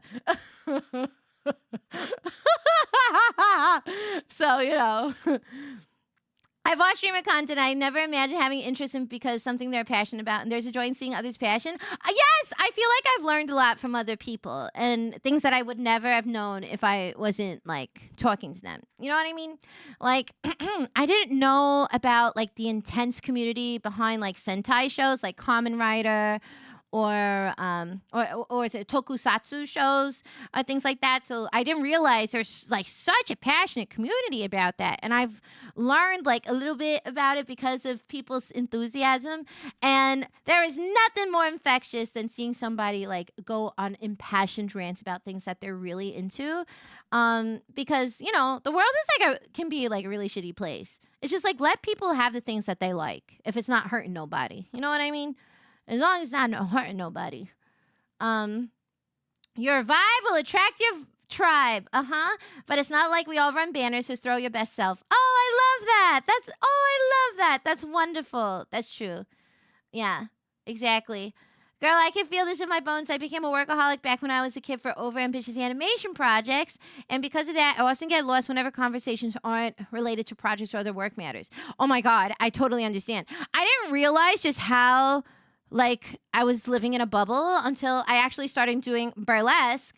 Oh, thank you so much, Eric. Thank you so much for the stretch.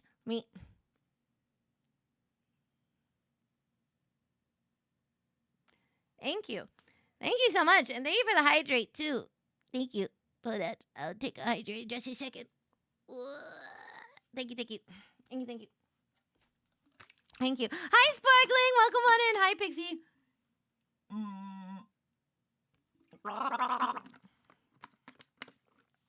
Yeah. Yum. Thank you. Thank you. Imposter syndrome is such a big thing in my field. It has nothing to do with your accomplishment. It is self-perception. Being able to recognize your impact is so invigorating. It's so true. It's very, very true. And if you can't see it, it's really good to surround yourself with people who are your champions. You know what I mean? There are people who are going to champion you in your darkest moments. And these are also people who are going to be real with you. I cannot stress it enough. It is so important to be surrounded with people who are not just yes people. Because yes people don't help you grow. Real ones help you grow. So if there's something that you're not doing right and they're like, hey, I think you should do this. It's like, if I have lipstick on my teeth, all right? If I got lipstick on my teeth, I know a real one who's going to be like, hey, you have lipstick on your teeth. I'll be like, oh my God, thanks. And then I clean it. The person, if you let somebody not get rid of their lipstick on their teeth and they know that they have a whole day of talking to people, that's a bad thing.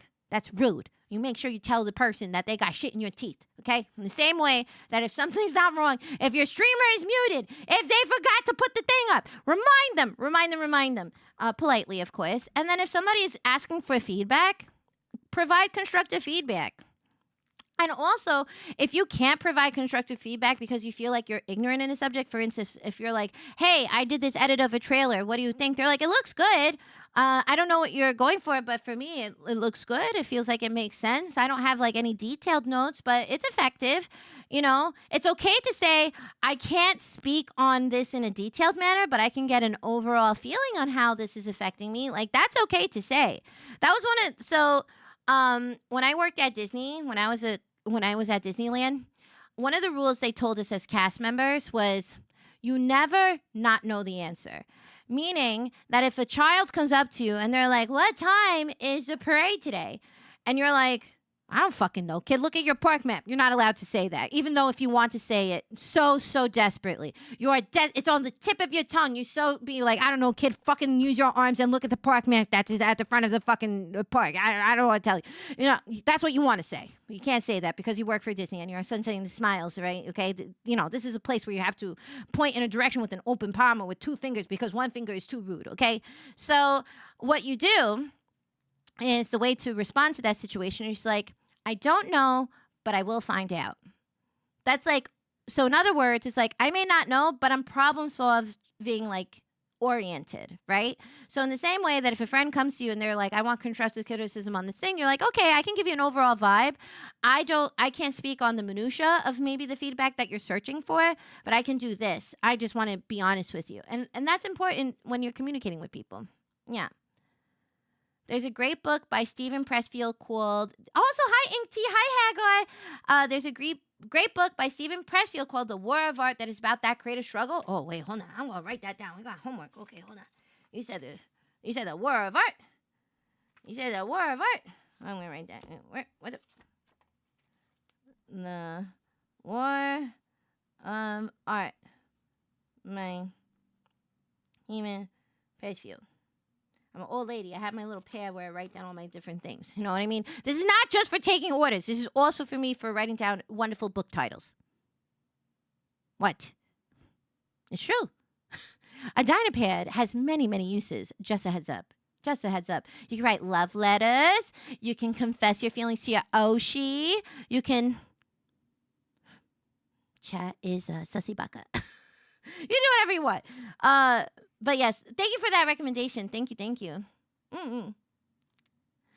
When I was working at a superstore, I had 2 specially made speakers that looked like little black balls that were hanging from a belt in my pants. I would have a media player to record me doing different voicing that I'd run around stalking while having a conversation with myself. Customers were looking at me like a lunatic, and my supervisor was like, "Wait, what? You're talking to your balls?" I mean, I guess whatever works for you. Hey, Nerf Boy, welcome on in. Hello. Thank you, Eric. Thank you for that. Thank you, honey. Yeah. I'd offer juicy fruits that explodes in your mouth and makes the whole thing look funky, and then you don't have to worry about the lipstick. A juicy fruit that stains? I don't want to look like I don't want to make a mess on my face. That's all. Asking questions for better understanding can sometimes be all the criticism someone would need. Perspective of the loss is still perspective on your conveyance. That is very, very true. That is very true. Mm-hmm. Yeah, I think that's cool. And sometimes people also, like, people have different, like, not everybody is articulate about certain things, right?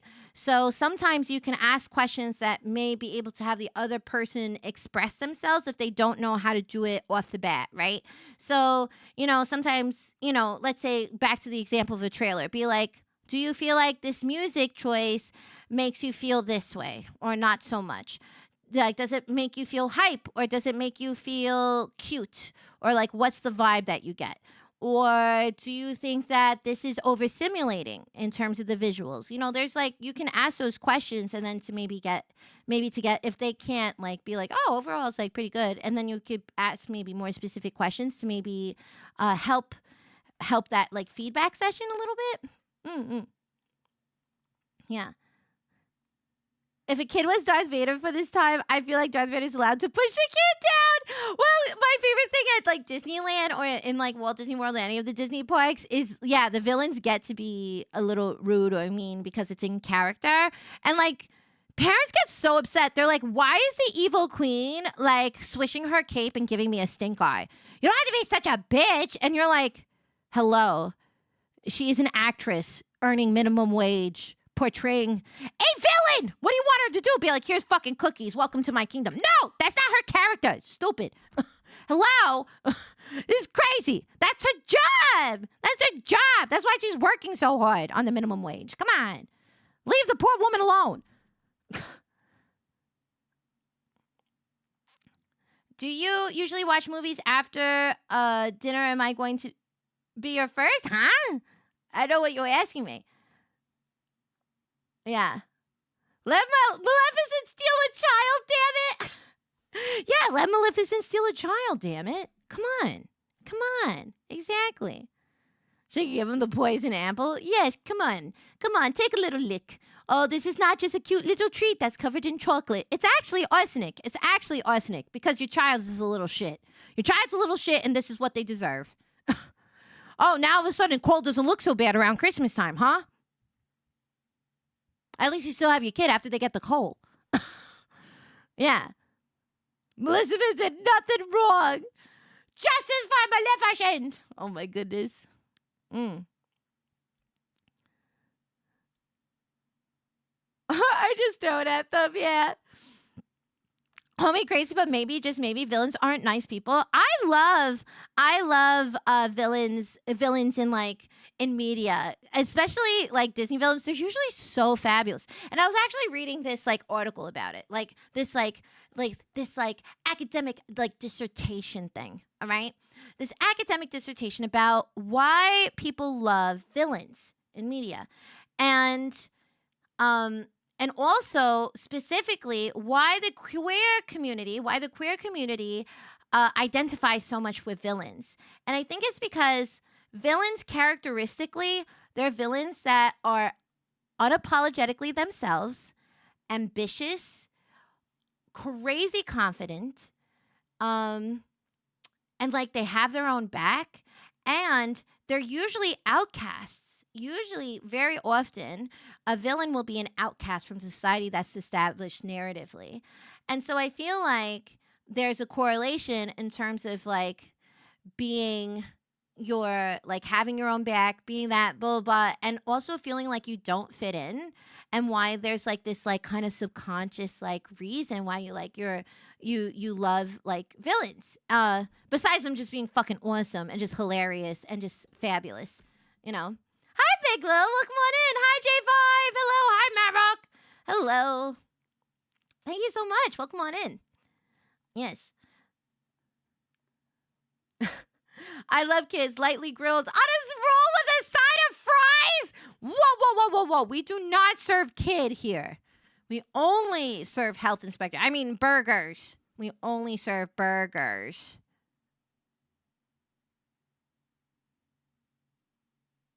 They're delicious. May I recommend that you try them? They're very, very juicy and delicious. Yeah, don't look in the freezer. Yeah. So like, oh yes, it is ball season. It is baseball season, and you know we got to root for the Mets. Let's go Mets. So you know Grimace is a good luck charm. We're gonna start doing Cult of the Mets too this month, which is very exciting. Yeah.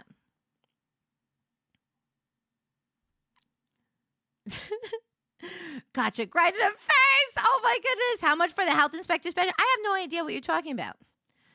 I have no idea what you're talking about. Health inspector? I don't know what you're talking about. That's wild. That's crazy. What?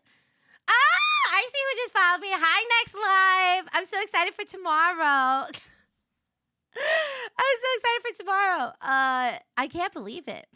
For those who are coming in and who weren't here in the beginning, the big announcement is that there is a competition reality series titled Next Live Streamer that is debuting tomorrow, and I am one of 24 contestants on this show.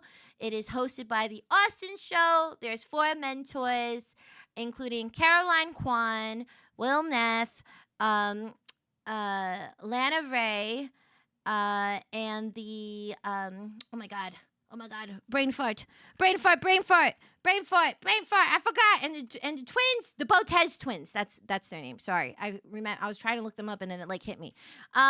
So tomorrow is the first episode. Will be co-streaming here in the Dyna. Make sure to check them out. I am one of 2 VTubers that are competing. And so I would love to have the backing of my greaser gremlins, and I would also love to have the support of the VTuber community at large. So I will be posting about this later, for sure. But so tomorrow it's like kind of auditioning, so I'm basically being presented in front of these people, so I don't know what's going to happen. So I have no idea. I think they're probably going to see if I'm a crazy person, which, much to their delight, I absolutely am. So it's fine. Yeah. Yes, it is going to be at 5 p.m. EDT and 2 p.m. PDT. Yep. Yes. Do you know that? Do I know who the other? So I didn't know who they were. I only found out because of this competition. So I don't know. We're gonna see. But I know that like we started exchanging some DMs. I don't know if I'm allowed to say who's in the competition. I don't think I'm allowed to. So yeah. So I think it's like they took smallish streamers, right? They took smallish streamers, or mid-sized creators or whatever. And the thing is that to make it's to be the next Big live streamer. That's like the thing. And then the winner gets $85,000. That'd be so nice. Can you imagine all the shit we could do in the diner? We can get, wait, if we were to get that prize money, you know what that means? You know what that means? A new soda gun for the diner. I know, crazy. I know. Wow. Also, a new fryer in the kitchen. Amazing. Oh my God. This be so good. Oh, you know what else? Mets hats for everybody. All the blue and orange for all I could see. And a crate of Pokemon plushies. Exactly, Velius. Exactly. Lots of Tim Tams. So many Tim Tams. I would get a crate of Tim Tams, and I would be generous enough to share one single Tim Tam with all of you. Because I'm a generous person. I find myself very benevolent. Okay?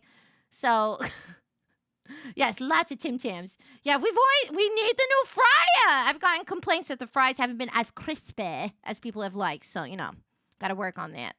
Slow down while you get excited. Keep this up. I'm excited. I am excited. You know what? Even if I'm a one and done, even if I get eliminated tomorrow, I will know in the brief moment that I was on this competition, I did the best job and I represented the diner. Truthfully, honestly, chaotically, and questionably wholesomely. Yes, exactly. Yes. Yeah. Wait till that. Okay.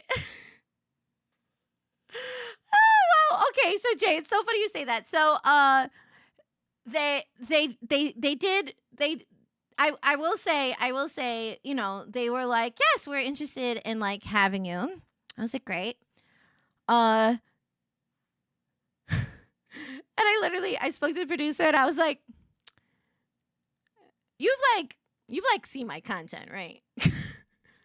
you see my content, right? Just like making sure that I know. 1950s dino waitress, cute little outfit, cute little, she got the triple bow action, top, middle, back. I got triple bow action. I am undeniably adorable. I know this. Then I open my mouth. And then you find out why Pokemon maybe wasn't necessarily very gung-ho about maybe me being a creator with them for Pokemon Worlds. Maybe you understand. I may potentially be a liability for your censorship. I was like, yeah.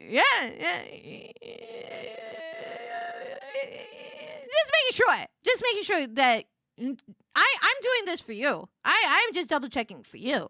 And, they laughed. They're like, ha, ha, ha. Yes, we know. I was like, okay. Yeah, no takesies backsies.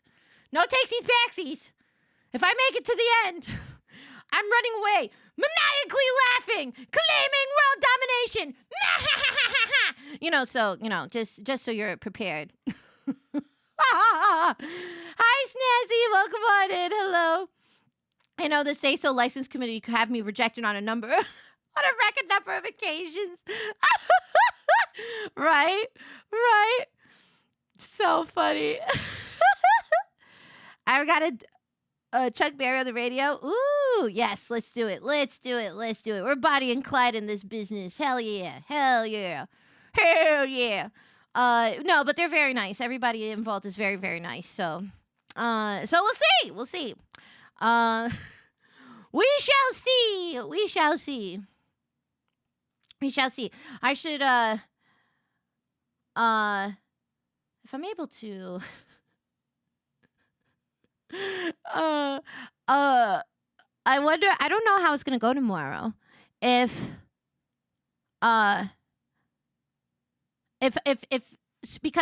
here's the thing. At TwitchCon, there was a moment where I was in the elevator with Ms. Kiff, Will Neff, and Dan Clancy. John Twitch himself, Dan Clancy. We were all in the elevator together. I was with Don and Samahat. And I walk into the elevator. I immediately recognize Dan. And I didn't realize that was Will Neff in the elevator. And he turns to me and he's like, I love your hair. Because this is when I had I think this was Saturday after my meet and greet. So my hair was like, it was la-la-ing. You know what I mean? It was like la-la-ing. Like those cinnamon rolls on the top of my head were like on a different altitude. Okay, they were in a different stratosphere. They were in an ozone layer. That's why we have a hole in the ozone layer. It's because of the amount of hairspray I use in my hair. So, he was like, "Oh, I love your hairdo." I was like, "Oh my god, thanks! I love your hair, and I love your cowboy hat." I was like, "Everyone's so fashionable at TwitchCon. They really come in their best," and they kind of like giggled or whatever, and we were like the last ones there, and like I'm like looking to Don, and I was like, "Oh my god, I hope these people don't think we're just following them, but we just happen to be higher in the same hotel." And we get off the elevator, and Summer Hop is like shaking. She's like, "Do you know who that was?" I was like, "Who? Who?" She's like, "The other people in the elevator." I was like, "Well, of course I know Dan. Yes." And then she's like, "No, Miskiff and Will Neff." I was like, "No, that wasn't them. What?" She was like, "Literally, that was them. Literally, you complimented him." I was like, "Huh? No, that makes no sense. That was not." So if I have an opportunity, I'd be like, "I remember your fabulous hat, your fabulous cowboy hat, your rhinestone cowboy hat, and your fabulous hair from TwitchCon. Yes. Hello." Yeah, it's one of those things. Like, I don't know if this is something where you see somebody out of context, it doesn't click, right? Like, I have made this mistake in the past where I've seen a celebrity casually, and I have told that celebrity that they look like the celebrity that they are. So a million years ago, I used to work at Jamba Juice, which is a smoothie joint, and I worked in Manhattan. I was working at Jamba Juice in Manhattan. And one day, and the location I was at, we would have celebrities come all the time. It was a pretty common occurrence because of where our location was. But one day, this woman comes and she places her order. And I was like, "Oh my God, you know who you look like?" Because you know me, I'm always talking to everybody. I was like, I start fucking oversharing and trauma dumping to like the lady next to me on the subway who doesn't even speak my language, and it don't matter. I just, it's like I'm addicted to yapping. Anyway, I was like, "Oh my God, you know who you look like? You look like Kristen Schaal. You look just like her. You're like a dead ringer. So funny. She's hilarious. I love her comedy. Anyway, I don't know if you get that a lot, but you look just like her." And she was like, "Get her all the time. Get her all the time." And she like gets her smoothie and she like scurries away. And then Don happened to be walking into the Jamba Juice because he was picking me up from work that day. And literally she like bumps into him, like, and he's like, "Oh, I'm so sorry." She goes, "Oh, I'm sorry." And then he literally like he looked at her and he goes, because he is such a big Kristen Schaal fan. If you don't know who Kristen Schaal is, she was on Last Man on Earth. She's in What We Do in the Shadows. She is the voice of Louise, I think is the name of the character, in Bob's Burgers. She's like a well-known voice actress and actress. And so he's like, "Did you know?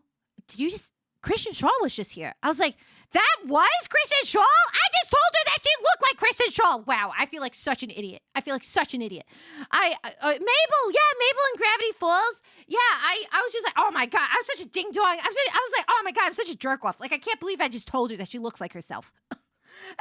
But it's like, you just don't think like, it's not like, you're walking down the street. It's like, I don't expect to see like people, whatever it is. And for me, it's like, oh, I don't connect it. Like, I mean, I'll even do that with like people that I know that I work with, right? Where I'm like, I always see you in this one context, but the minute you're out of that context, this is drawing to me. This doesn't make sense in my brain for whatever reason. It doesn't make sense.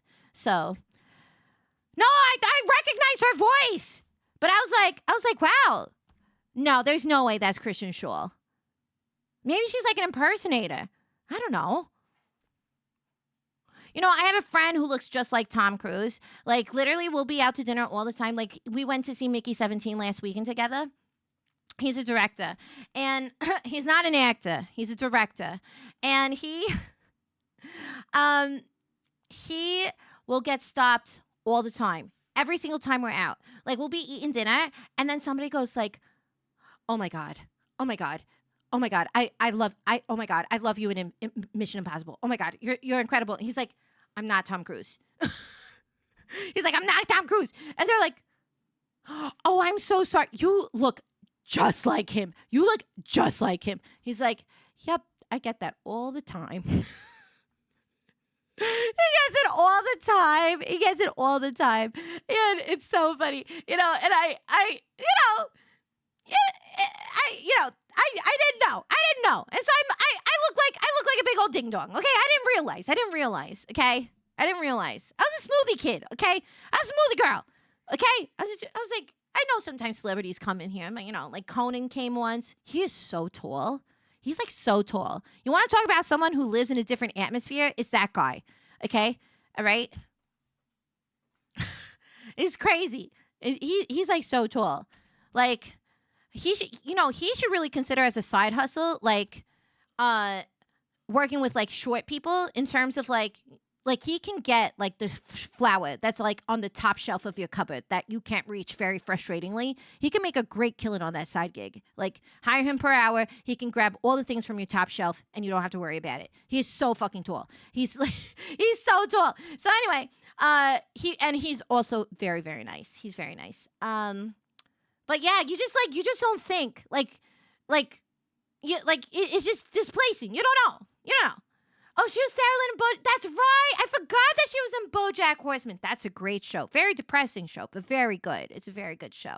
She's been in so many things. She has been. She's a great actress. I love her. And a great comedian. She was in, I think technically her big debut was Flight of the Conchords, I think.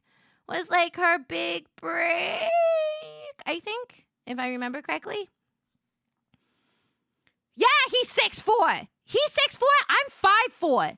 You know what that's like? It's like, hello. Can you hear me up there? Do I need to give you a string and a cup? Do I need to give you a walkie-talkie? Can you hear me? That's how tall this guy is. He's so fucking tall. Crazy. Basketball team next week. 7'9". Okay, I did. So I will tell this one. So there's this one time I did work with an actor. What was his? In costuming, you work with all kinds of things, right? At the end of the day, you execute, and it doesn't matter the body that it's going on of. You do not judge the body because you know what I mean? Like, it can be very vulnerable when you're in a costuming space. You're looking in a mirror and you're hearing numbers flung around, and people get very self-conscious. And, but I've worked with people I've worked with all kinds of sizes. I worked with like a WWF wrestler. I've worked with who is like super tall. I've done costumes for little hedgehogs. I have done costumes for a bunch of different things. But I was on a television show and we were doing a Western. And this Western, and so it was a period Western. So we're talking about, what was the era?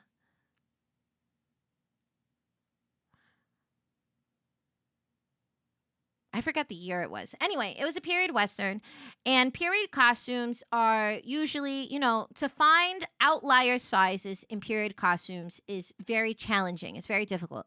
So usually you have to go custom, right? Usually. When I had this fitting, and this, the fitting, this guy was so tall. I'm trying to remember how tall he was. He was something like, he was like 6'7", 6'9", huge guy, very nice fella. But during the fitting, I literally there was a certain way that you would do like a necktie or something like that. I literally had to stand on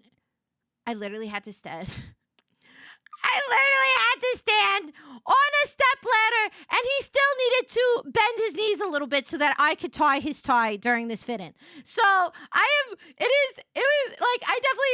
have seen people it's not like I haven't, but I was just like, I'm like, hello. And he's like, yeah, I think his size foot, he was a size 18 shoe. So what we had to do is that we got water shoes that we found, and then we had a leather maker basically made these period moccasins for this character. So for this actor, for this performer. So he had to have custom shoes for his role because of the size of them. And so it was cool. It was an interesting, like, I like that though. I like the challenges like that because it's like, okay, well, we got to do this, right? So how do we do this? How do we problem solve this? What are the solutions in terms of that? And it forces you to think outside of the box big time. But I will say, I was like, oh my goodness, I'm sorry. I can't reach up there. Will you be offended if I like use this step ladder and to tie your tie? And he was like, no, of course not. Like, this is a common occurrence. Like, don't even worry about it. I was like, okay, I'm so sorry. I don't want you to feel a certain way. I just literally like my guy, like me trying to reach up, like touches your belly button. It's like not happening. So anyway, yeah. He was the giant. No, he was not. He was not the giant from Twin Peaks. Yeah. I have dressed hamsters. I had to make, so I worked on this job where it was like this popular like digital series where this hamster would do I can talk about it. It was like a long time ago. But it would like be in different situations with food, but it would be scaled to the hamster. And so it was like a tiki themed luau thing. And so I had to make a tiny little grass skirt for the hamster, and there was a hedgehog, and I had to make like a little I had to make like a straw hat and a little lei for the hedgehog. And then I had to go to the animal trainers, and I had to it was so interesting. Like we had to do a fitting with the hamster and the hedgehog because they're actors. They need to perform the actions that they are trained to do. So I had to work with the animal trainers, and I learned so much about like animal costuming because I've also made costumes for dogs and cats, and I've made all kind. I have personally sewed. I've made costumes for animals. I've also designed projects that there have been animals and stuff like that. So we had to check, they had to literally, they're like, we have to make this skirt lighter because this is too heavy. The hamster won't be able to do what it needs to do. And I was like, oh, interesting. And so I had to do a fitting and understand the weight of materials to us feels like, I was like, this is nothing. This weighs like nothing.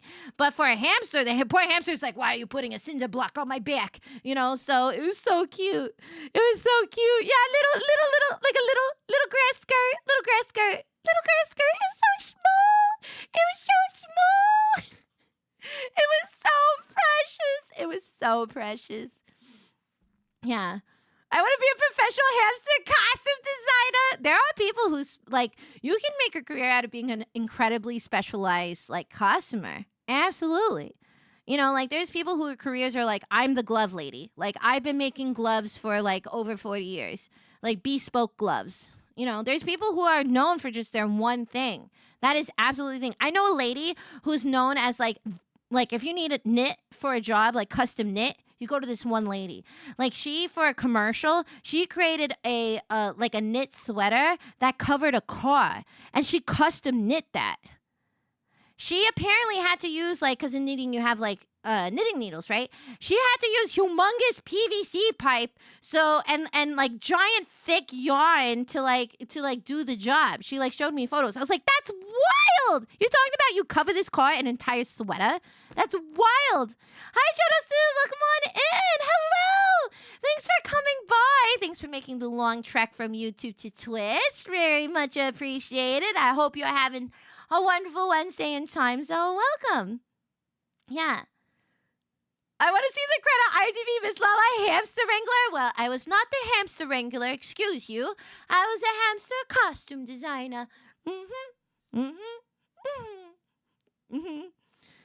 The expert miniature nerd. Yes, well, actually, so Studio Leica, usually in 2D and 3D films, the equivalent of a costume designer is referred to as a character designer, right?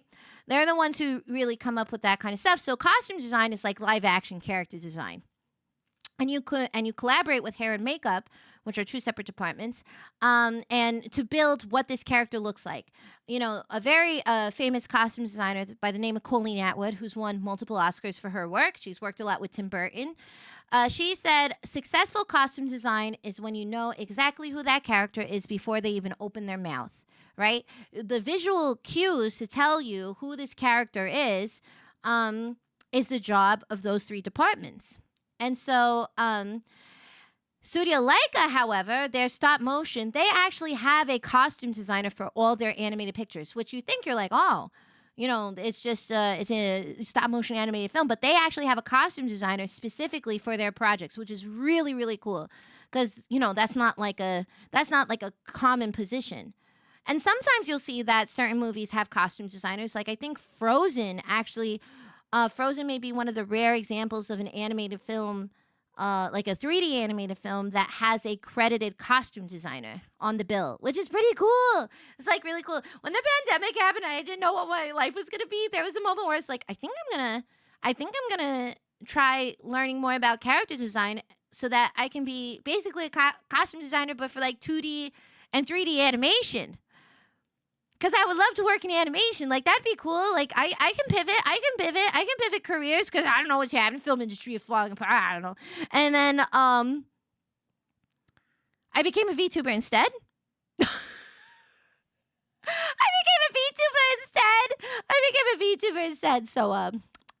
So there you go. And the rest, as they say, is herstory. Hi, Kat. Welcome on in. Hi, Nephites. Welcome on in. Snowflake. Welcome on in. Hi. Oh, what did you miss? Hi, Neil Bug. Welcome on in. Hi, honey. Hello. Can we have a big shout out for Neil Bug? Can we have a big shout out for Neil Bug? VTubing slightly more stable than animation industry right now. Literally that, though. Literally that. And I literally met with... how many times can I say literally in 5 minutes? Get your bingo cards ready, everybody. I just met up with a friend who is a storyboard artist, and because I was like, oh, you know, I have big plans for Lala. And so I was trying to pick her brain, and she's been following my VTubing journey, and she's like, this is like really cool, like what you're doing though. And I was like, oh, that's really nice. And she was like, and I was like, you know. Actually, there's quite a few animators that like animation people and like artists that are like doing this because the pipeline makes sense. The animation professional pipeline to VTuber pipeline is as clear as day to me. You get complete creative control over whatever the hell you want to do. You get to experiment. It's this wonderful intersection of tech innovation with art. Hello?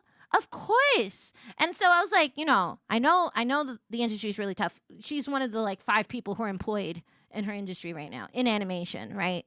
Like if you think live action production is bad, animation industry is like, okay, hold my water cup. You know, that's like what's going on right now. So, but I was like, you know, I could see you doing a lot of good things in this space. You know, you have obviously a certain aesthetic. You know, I think it's a really fun space to do it. And I'm seeing more and more like entertainment professionals becoming VTubers because of the uncertainty of our careers. But we have all this, we're stuffed with all these entertainment skills and art or whatever it is. And we're like, what do we do with this? What am I supposed to do with this? What am I supposed to do with all this knowledge, with this these years of experience? What am I supposed to do? I feel like I'm ill-equipped for life. I was like, if I apply to State Farm and be like, I want to be an insurance provider, they're going to laugh me out of the office. They're going to be like, okay, lady, in your wildest dreams, when was the last time you had a job? Oh, when you were at Jamba Juice, when you did the smoothie gig? Okay. I'm like, So I feel like I am constantly trying to encourage people, be like, you should check this out. I mean, I have found, who have I found in this space? I have found stunt performers, like professional stunt performers who have worked on like big shows, right? I'm not talking about no-name projects. We're talking like Marvel movies, okay? I know that they've become VTubers. Obviously, we have animation people who have become VTubers. So we see that we see that a lot. There are people who voice actors, right? Those are entertainers or performers. I've seen live action actresses become VTubers. Um, who else? I'm seeing people who basically have been doing like live content who are now considering switching to VTubing because it's awesome, because it's fucking dope. It's fucking cool, man. It's fucking awesome.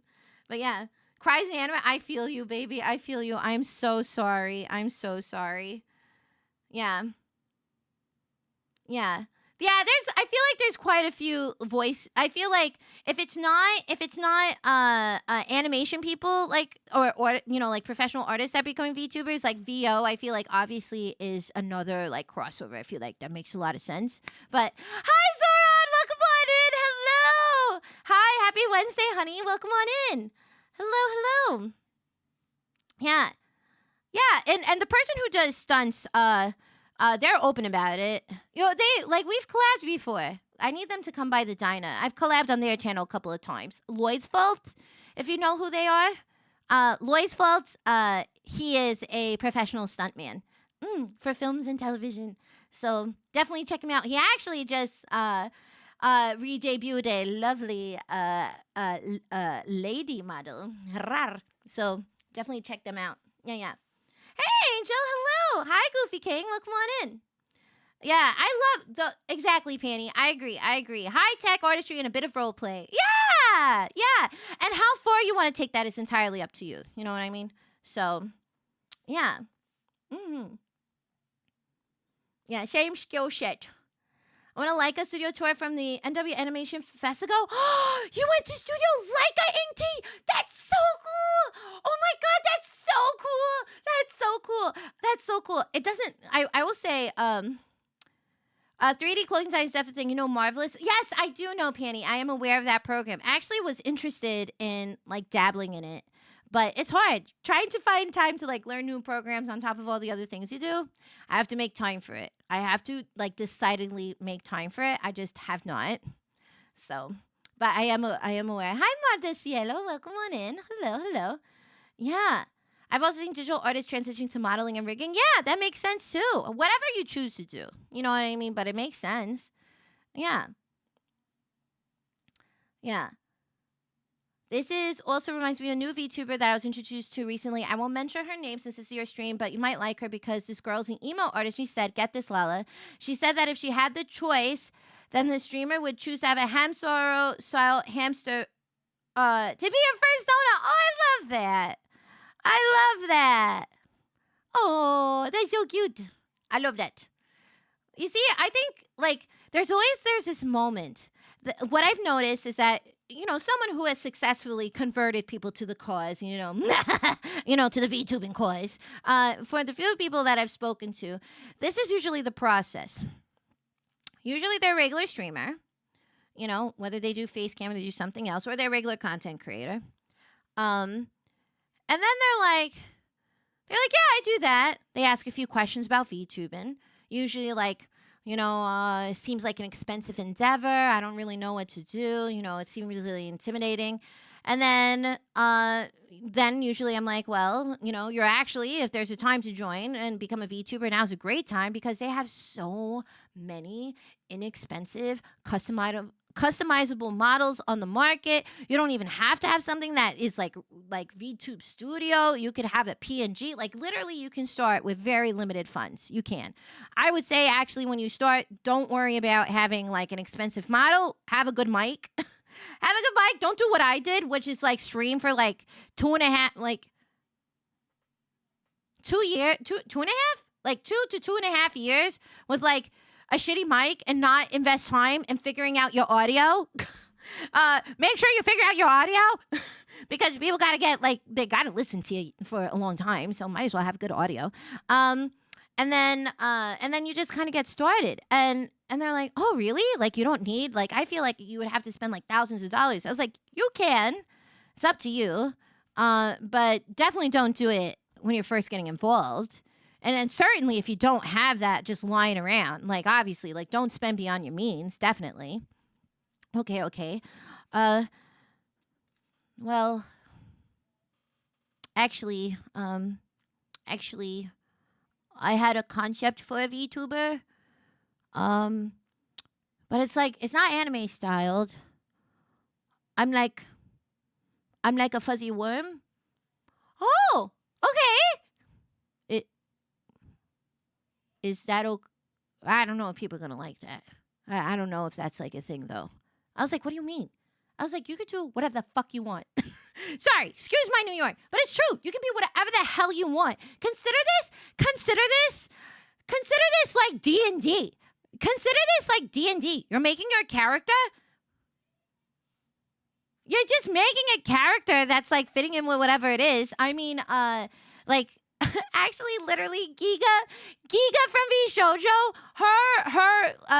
her like development of her VTuber came from like a character in her D&D campaign that she played. Like literally that. And you have so many TTRPG. I know Zoran was here, but I was like, I know there's a lot of TTRPG people, but it's like you can be whatever the hell you want.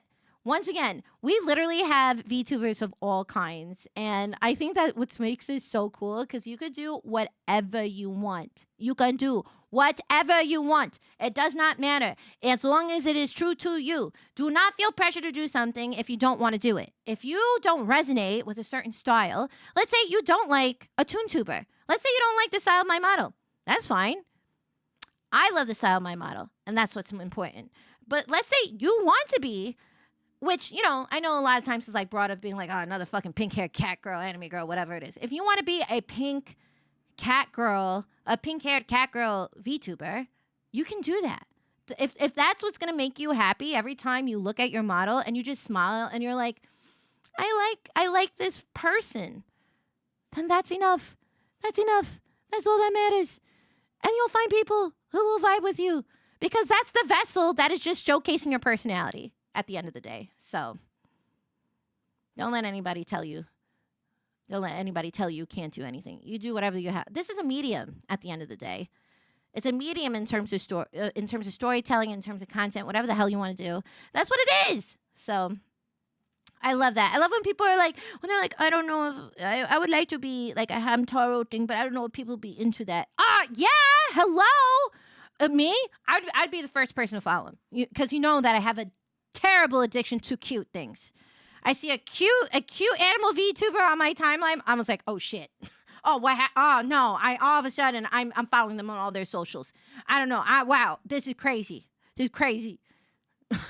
This adorable, this stuffed animal looking thing. Oh God, I just want to shake it and tug it until its eyes pop. It's so cute. I'm dying. Yeah. Hi Erna, hi Ray, welcome on in. It's good to see you. Hi Caps Locked, hi Dreamer, hi Crazy Piggies. Welcome. Viola, did you get to play as a character known as Viola, who is placed by Anna Brizzy? Oh yeah, Brizzy Voices. Yeah, I'm familiar with Brizzy Voices. I'm familiar with Brizzy Voices. Yeah. Oh my God, she's so talented. Oh my God.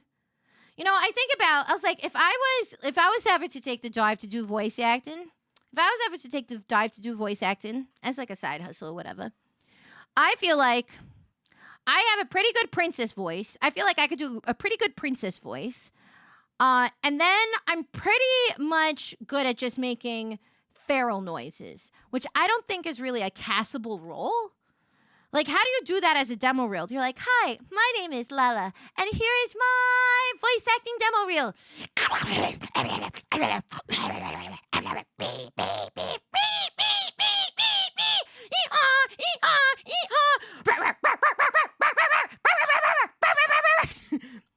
Meow, meow, meow, meow.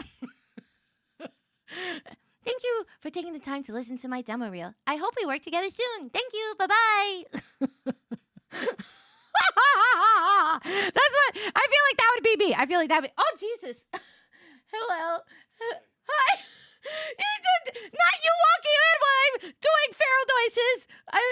Wait, don't look at me like, hi. Have fun.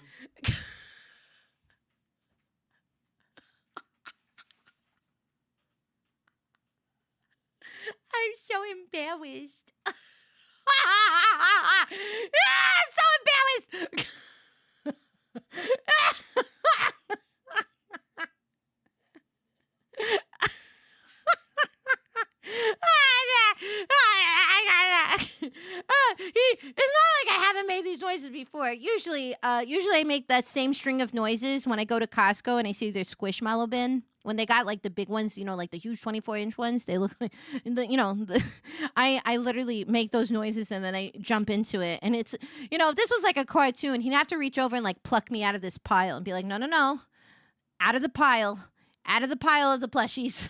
I was like, I know we have to do food shopping, but no, give me my Squishmallows. Oh God, the same string of noises. Oh God, listen, those Pikachu, like, don't listen, like seriously, those Pikachus are out of this world. They're so like.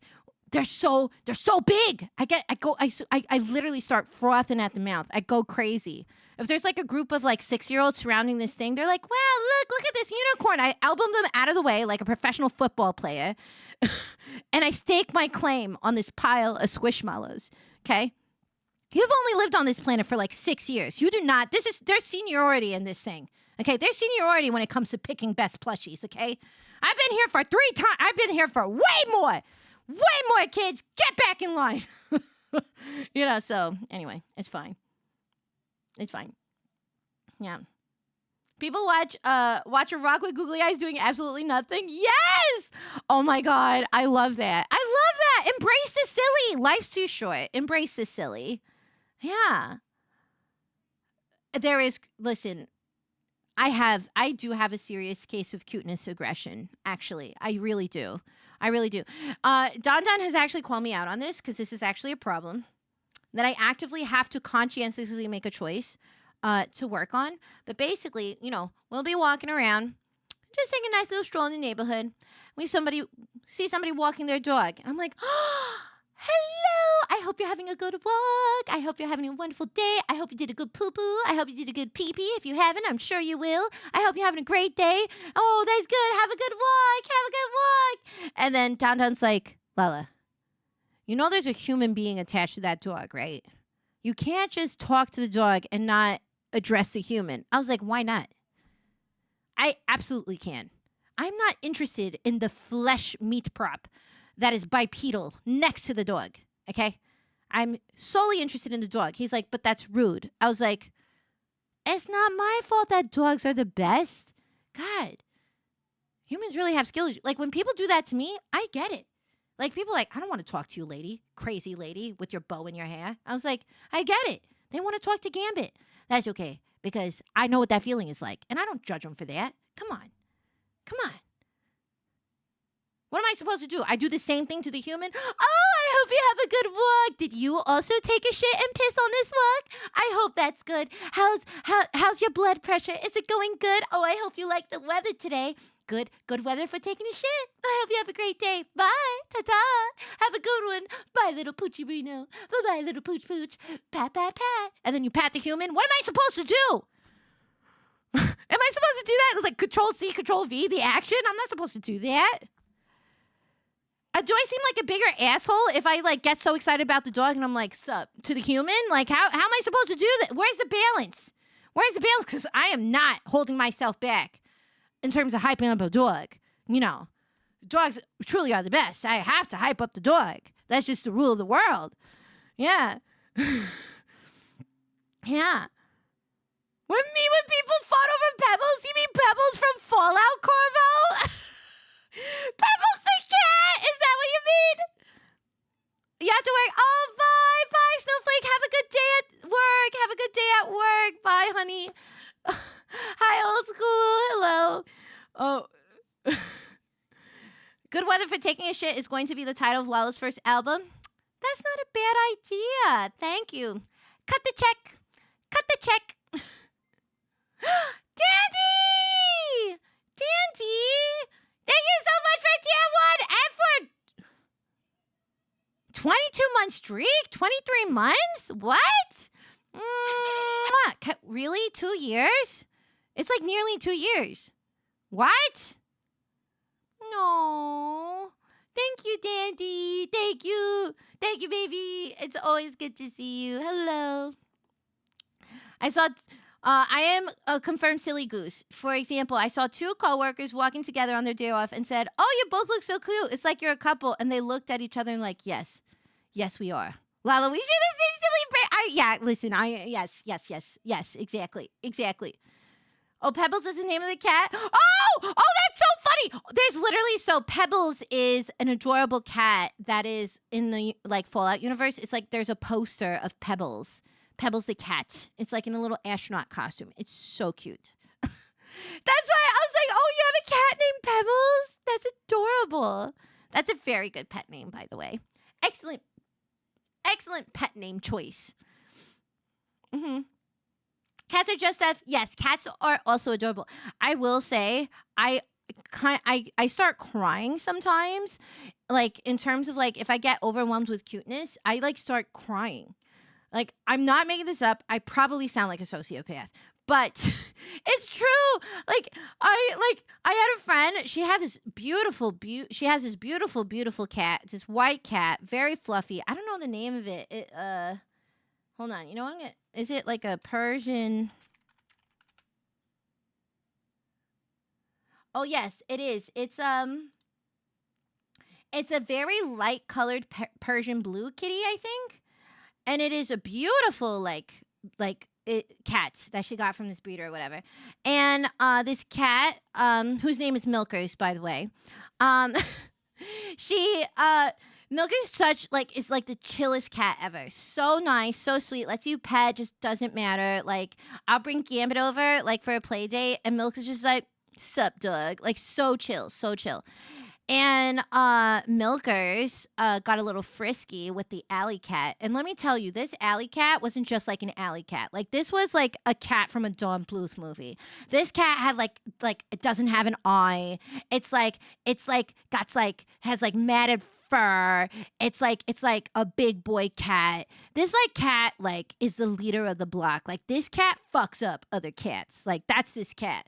And she's like, ooh, bad boy. And so she gets knocked up from the alley cat. And then she has this wonderful litter of kittens. And so we went over to visit, and it was like something like 8 kittens. And I lost my goddamn mind. I lost my mind. I was like freaking out. I was just like, they're so little cute with their little, fucking think of their little mews. They're like, meow. They're so cute, and the little awkward wobbles as they walk. Them trying to climb onto like the comforter, and then they loved like clawing into like my pants. And if you've never had a kitten, kittens actually, so their little talons, right? Their little claw things, or their claws, they have like what is it, like a poison in it, right? And it's like a self-defense thing. So when you get scratched by a kitten, like usually like it stings a lot, and like that scratch gets inflamed. And it was like I felt like how some people who are allergic to shellfish just like eat a ton of it, their face blows up, and then they just stab themselves with an EpiPen. I felt like that because my these kittens were like all over my legs. They were so cute. They're like climbing out, meow meow meow meow, so cute, so cute, so cute. And then my legs were getting scratched up, and I was like in so much pain, but it didn't matter because I'm surrounded by these adorable pile of kittens. And Gambit was there, and Gambit was just like, what are these fluffy toys? And he just kept on like booping them with his nose. It was very cute. So kittens are adorable. I find kittens especially adorable. But yes, cats are great. Yes. She's amazing. So my friend, she has a cat. Her cat is named Milkers, and then she has a dog named Chi Chi. And my friend's Chinese, and so Chi Chi means boobs in Chinese, and so she's got boobs and Milkers. Her dog and her cat. She got a dog and a cat, Gigi and Milkers. I love her for that. I love her. I love her. She's so great. She's so cute. Yeah, kittens are so cute. Hi, Union Jack. Welcome on in. Hello. Hi. Hello. Yes. I'm a freaking golden retriever brain. Yeah, yes, golden retriever brain. Oh, I love golden retriever. And on tonight's episode of Next Live Streamer, a VTuber is ejected from the show for insisting on only addressing the Mentor's pets. That's so real. If Austin Show was in a room with me and Austin Show had a dog next to him, I would be so much less interested in talking to Austin's show. I'd be so much more interested in talking to the dog. And that's not because Austin's show isn't fabulous. It's just like, I mean, come on. I mean, it's a dog. What am I supposed to do? Not give it undying love and affection and rub its belly and make it love me eternally? Like, come on. Be reasonable. Be reasonable. That's ridiculous. Hi, Tin. Welcome on in. Hello. There's some damn... Oh, did you get it? Did you get the tub? Did you get the tub, Tin? Did you? Did you get the tub from Advanced GG? Oh, amazing! Yes, if you don't know, I am partnered with Advanced GG. You can you can use code Miss Lala for like 10% off. And I think they kept my label, actually. I think they're still keeping it. So if you're interested, you can use it. And it's my favorite flavor from Advanced GG, which is the fruit punch flavor. It's so good. I love it. I love it. I love it. Mm-hmm. Oh, I gotta update that. Oh, yes, I have to update that because don't use that code. That code is invalid. I have to do that. Oh, look at that. Hold on. Whoopsie poopsie. Whoopsie poopsie. You use code Miss Lala. Use code Miss Lala. That'll give you what you need. I think, is it Miss Lala or Lala? I think it's Miss Lala. It's Miss Lala. No, it's definitely Miss Lala. It's definitely Miss Lala. Yeah. Yeah. Oh, you're feeling down? We are experiencing technical difficulties. Please stay tuned. Are we all clear? Okay, we're all clear. Great. All right, hit the red button. No, not that button!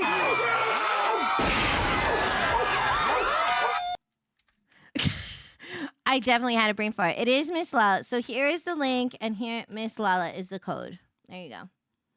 I totally had a brain fart. I'm so sorry. I was like, why don't I remember this? I was like, I still haven't had my coffee, by the way.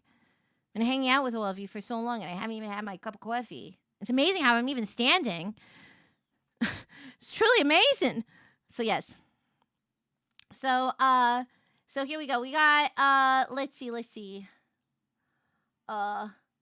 Yes. For those who are coming in, I was focusing on the puppy. You see, that's what happens. I was focusing on the puppy.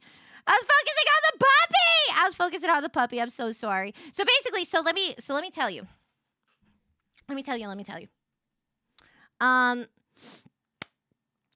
you. So we so if you are coming in, if you don't know, remind the people who are coming in now. The big announcement of the day, is that tomorrow I will be starring. It is the first episode of a competition series, live streamer series called Next Live Streamer. And it is hosted by the Austin Show, and it has mentors that include Caroline Kwan, Will Neff, the Botez twins or sisters, and and Lana Ray. And it is 24 contestants that are competing to be the next big streamer, and then the winner gets $85K. I'm one of 2 VTubers in the competition, and so tomorrow the diner's going to be open. I know we're normally not open on Thursdays, but tomorrow I will be open, and we'll be co-streaming the event. Please be sure to check out Next Live Streamer. So here it is. This is this is the channel. I know how to do this. I know how to type commands in this. Okay, Next Live Streamer. So that somebody else did it. Okay, yes. So Next Live Streamer, and it is I'm one of 24 people competing. I don't know what the challenges are gonna be. Tomorrow is an intro episode, so I don't know. So we'll see. We'll see what happens. And I don't think I'm allowed to say who else is in it until tomorrow. So you'll see. So I hope that you'll come and support. You know, I think that I think a component of it is that there will be like live like votes and stuff. So do be sure to hype up. I don't know. I think it might be on their channel. Maybe I'm not sure. Those details are a little unclear for me. But I will make sure to tell you. But it'll be tomorrow, 2 p.m. PDT, 5 p.m. EDT, and it'll be live here at the diner and on the next live streamer channel. Yeah. Yeah. Thank you for the good luck. I need the good luck. I want to do you proud. I want to do you proud. Thank you, Neil Buck. Thank you so much. Yes. Yeah, it would be amazing. Oh, hi, honey. I see you have sequestered yourself away from me because I embarrassed you with my foul noises. I knew this would happen. Yes. Make sure to vote with totally zero bias. Yes. Totally zero bias. No bias whatsoever. Just the best. Just vote for the best. Yes. This is the live streamer that you're looking for. I've always wanted to use. I've been saving up these Jedi mind tricks. I've been practicing every day. Maybe you will vote. You would like the diner. You like Miss Lala. Vote Lala and get the chocolate. Yeah, it's just like, yes. If you don't agree, just know that you will absolutely be threatened into your choice. But that's fine. Hi, Goblin. Welcome on in. Hello. Thank you so much for the raid. Welcome. Mwah. Welcome on into the dino, honey. Welcome. It's so good to have you. My name is Miss Lala. I'm a 1950s dino waitress VTuber serving up fun in the 21st century. It is so good to have you in. I hope you had a great time with your community. And we've just been yapping. We've been hanging out and yapping. Goblin raid. Oh, Goblin Raid. Oh, actually. Oh, Goblin Raid? Okay, wait. Wait a minute. Wait, I have to welcome you in style. I'm so sorry. Okay. Sorry. Okay, let me do that again. Hi, my name is Miss Lala. It's nice to meet you. I'm totally a goblin. Please don't ransack my kitchen. I don't have insurance. Definitely enjoy all the things that are here at the diner for your offering pleasure. We have burgers and definitely things that goblins eat. Enjoy your stay. Enjoy your stay at the diner. Enjoy. Yeah. Yeah. Don't worry about it. I just borrowed them. Permanently. 5-finger discount. Don't worry about it. Yeah. It's yeah, don't worry about it.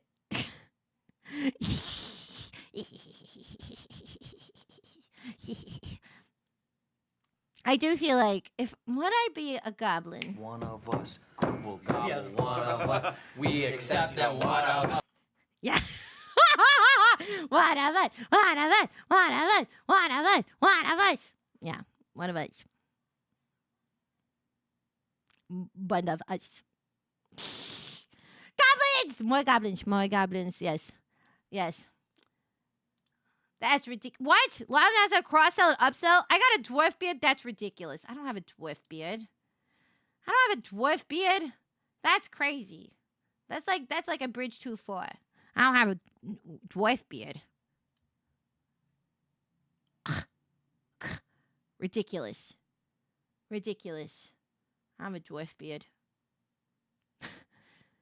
No, that's just my beard. Oh my god. Oh my goodness. I mean, I would love to. I mean, I love goblins. I used to really not be into goblins as a fantasy creature thing. I was like, they're kind of gross. I didn't get it, and then now I get it because they're chaotic. I love they're fun. Goblins are fun. When I first got into Magic, I was like,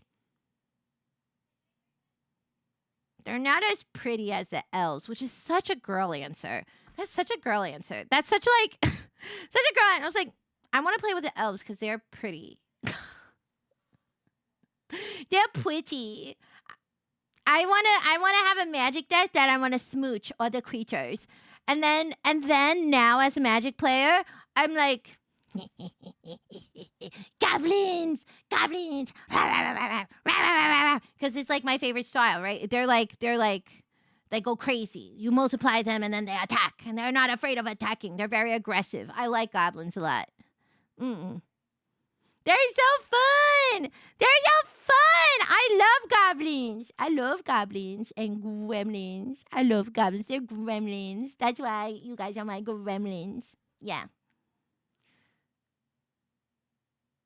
Oh, Gabby changed my mind. No, I was into them before I met Gabby. But I did fall in love with Gabby because she was a goblin VTuber who had goblin energy. I love Gabby. I love Gabby.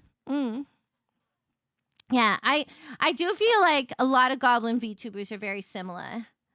In terms of like their energy. I was like, oh, that's why I just end up like liking a lot of goblin VTubers, which I think is very fun.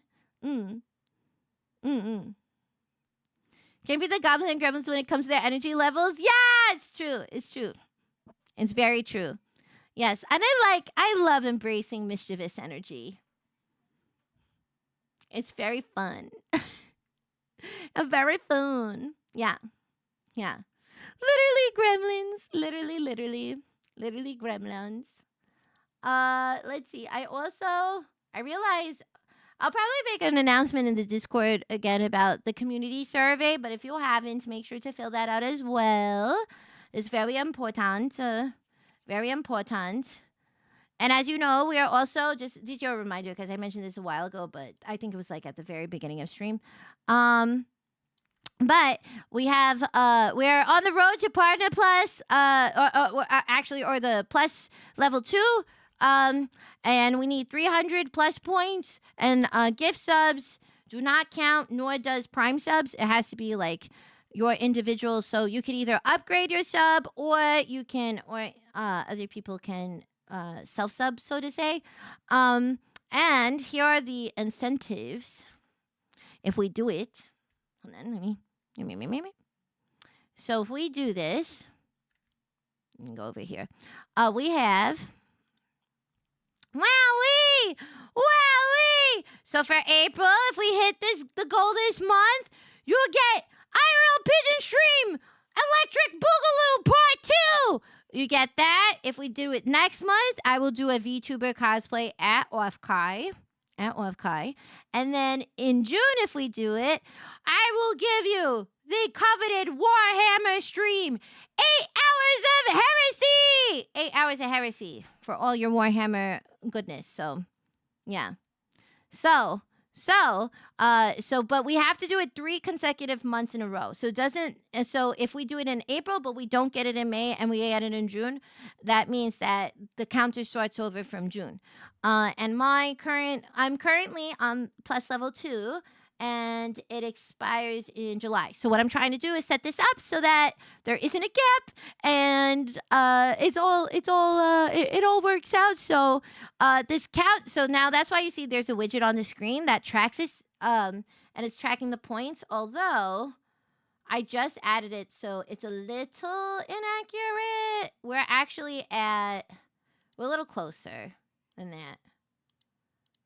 If I can, here we go. Hold on, I will give you an updated. So actually, the sub points, we have actually 48 sub points, not 4. We have 48 out of 300. So there you go. But I know we still have time. But just a reminder, so if you're wondering what that bar is, that's what that bar is. It'll be there. It'll track. So tier 1 is 1 point, tier 2 is 2 points, and tier 3 is 6 points. Yeah. How does subbing for a month at a time work? So I think that counts in terms of the points. It goes towards that count. It's automatically calculated in terms of whenever you did it. It's just automatically done. So I know like some people, like if they're currently subbed and then it renews at the end of the month, like that's basically I think how it works. But yeah, just so you know. Where is this? I had this. Let me hide this. Here we go. Yeah. One at a time, not all up front. Yes. So even if you prepay, so let's say you pre-do like, oh, let me move over. So let's say you do you're doing 3 months at tier 1, right? That means that you're paying up front for those 3 months, right? And you get a discount. But that means then for the next 3 months, that sub counts for the thing. Like, so it counts it. It's not like it doesn't count. It definitely counts. Yep. It counts. What doesn't count is when you gift subs. So when you gift subs and when you use Prime subs, those do not count towards the count. Yeah. I have a question. Do you have any tips for new streamers? I want to try streaming, but I don't really know where to start. I'm asking my fave VTubers for advice. You want to try streaming? Okay. Yes, of course. Well, first of all, yes, you have. Yes. Any tips for new streamers? Yes. Well, I do have a question for you. Why do you want to stream? Is the first question that I ask. Why do you want to stream? And also, what and you're interested in being a VTuber, or would you like to just be a regular streamer? That is also the other question I ask, because those advice can go differently depending on what you desire, depending on what answer you're looking for. Art and just for fun. Okay. So you'd like to be a PNG tuber and you just want to do it for fun. Okay. So you just kind of want to try it as like a hobby thing, yeah? Okay. So I would say my first tip is don't spend a lot of money. Do not get like wrapped up in the hype of having like a million things. If you're not like, if you're an artist and you could do it yourself, then fine. But if you're like someone who needs to commission and you want to commission like 15 overlays and like animated screens and a fully like high level production lore story, like before you do anything like that, try streaming to see if you even like doing it before you make a big investment in it. So it's good that you're being like a PNG to start, because usually that's less expensive to start. And they also have like, there's also a lot of like resources out there. If they have like customizable models for like maybe $10 or things like that. Like literally look on Etsy. They have options of customizable models there for you. Fun is the best reason. Honestly, that's why I always ask, because if you're like, well, I feel like I could be popular or famous, it is you will lose steam really fast if that is your goal in terms of doing any kind of pursuit in life. You have to have because on your worst days, what is going to be the thing that comforts you, right? Because you're going to have days that are like where you may not have somebody in your chat, and that can be really frustrating. But if you like literally the aspect of just streaming, then that's great. That's wonderful. That's great. You know what I mean? You got to make sure you're having a good time. And people can tell. People can tell when you're not having a good time. Yeah. Are there many streamers who make music on stream? I'm sure there are. Yes. I mean, there's definitely like live musicians I've seen on stream for sure, that they'll do jam sessions and things like that. I have seen some. There's a VTuber named who I know who would stream their music process. Why? Versu? Versu would stream like their music process. Starlight Daryl Vanessa Barnes is a fabulous composer and VTuber. She will stream her music process. Yeah, people like, she'll do live composing, and it's really, really cool. Oh, this is how I'm doing now. Working on full mode, trying out first. Yeah, you have to see if you even like doing this. Like when I first started streaming, I actually wasn't a VTuber. I was a regular streamer. And I loved streaming. Like I loved when like people would be in chat and then like the silly things that would happen. I love all of that. And I would have fun, but I started not to have fun because I didn't like streaming, showing my face. Like I was like, I've worked behind the scenes for most of my life. I like working behind the scenes, and I didn't really like showing my face like that. And I felt very vulnerable in a way that I didn't feel comfortable. So then I stopped because of that, even though I really, really enjoyed streaming. I didn't know what VTubing was at the time. And then a close friend of mine was like, uh, then he was the one who introduced me to it. He was like, "Have you heard of this thing VTubing?" And I was like, "No." And when I saw that, I was like, "No way. You can be whatever you want and do whatever you want." And I was like, "Oh, you have to have a certain type of personality or whatever, a certain style model." And then I started seeing that you could do whatever you want. I started seeing like VTubers with all kinds of different themes and stuff. And I was like, okay. And then I found, and then in the process of working out what I wanted to do, I found out that I was like, oh, maybe I could be some kind of mythical goddess creature or something. But I was like, I don't know. I feel like I'm just a lady. So I was like, maybe I can figure something out in terms of theme. And then, one thing led to another in terms of me figuring out that this is the theme I wanted. But it's because there's a lot of me in all of this. I love vintage fashion. I do costume design, so I'm obsessed with vintage fashion, both historically and just stylistically. And so this leads to a lot of my sensibilities already. But yeah, so I think that that's important.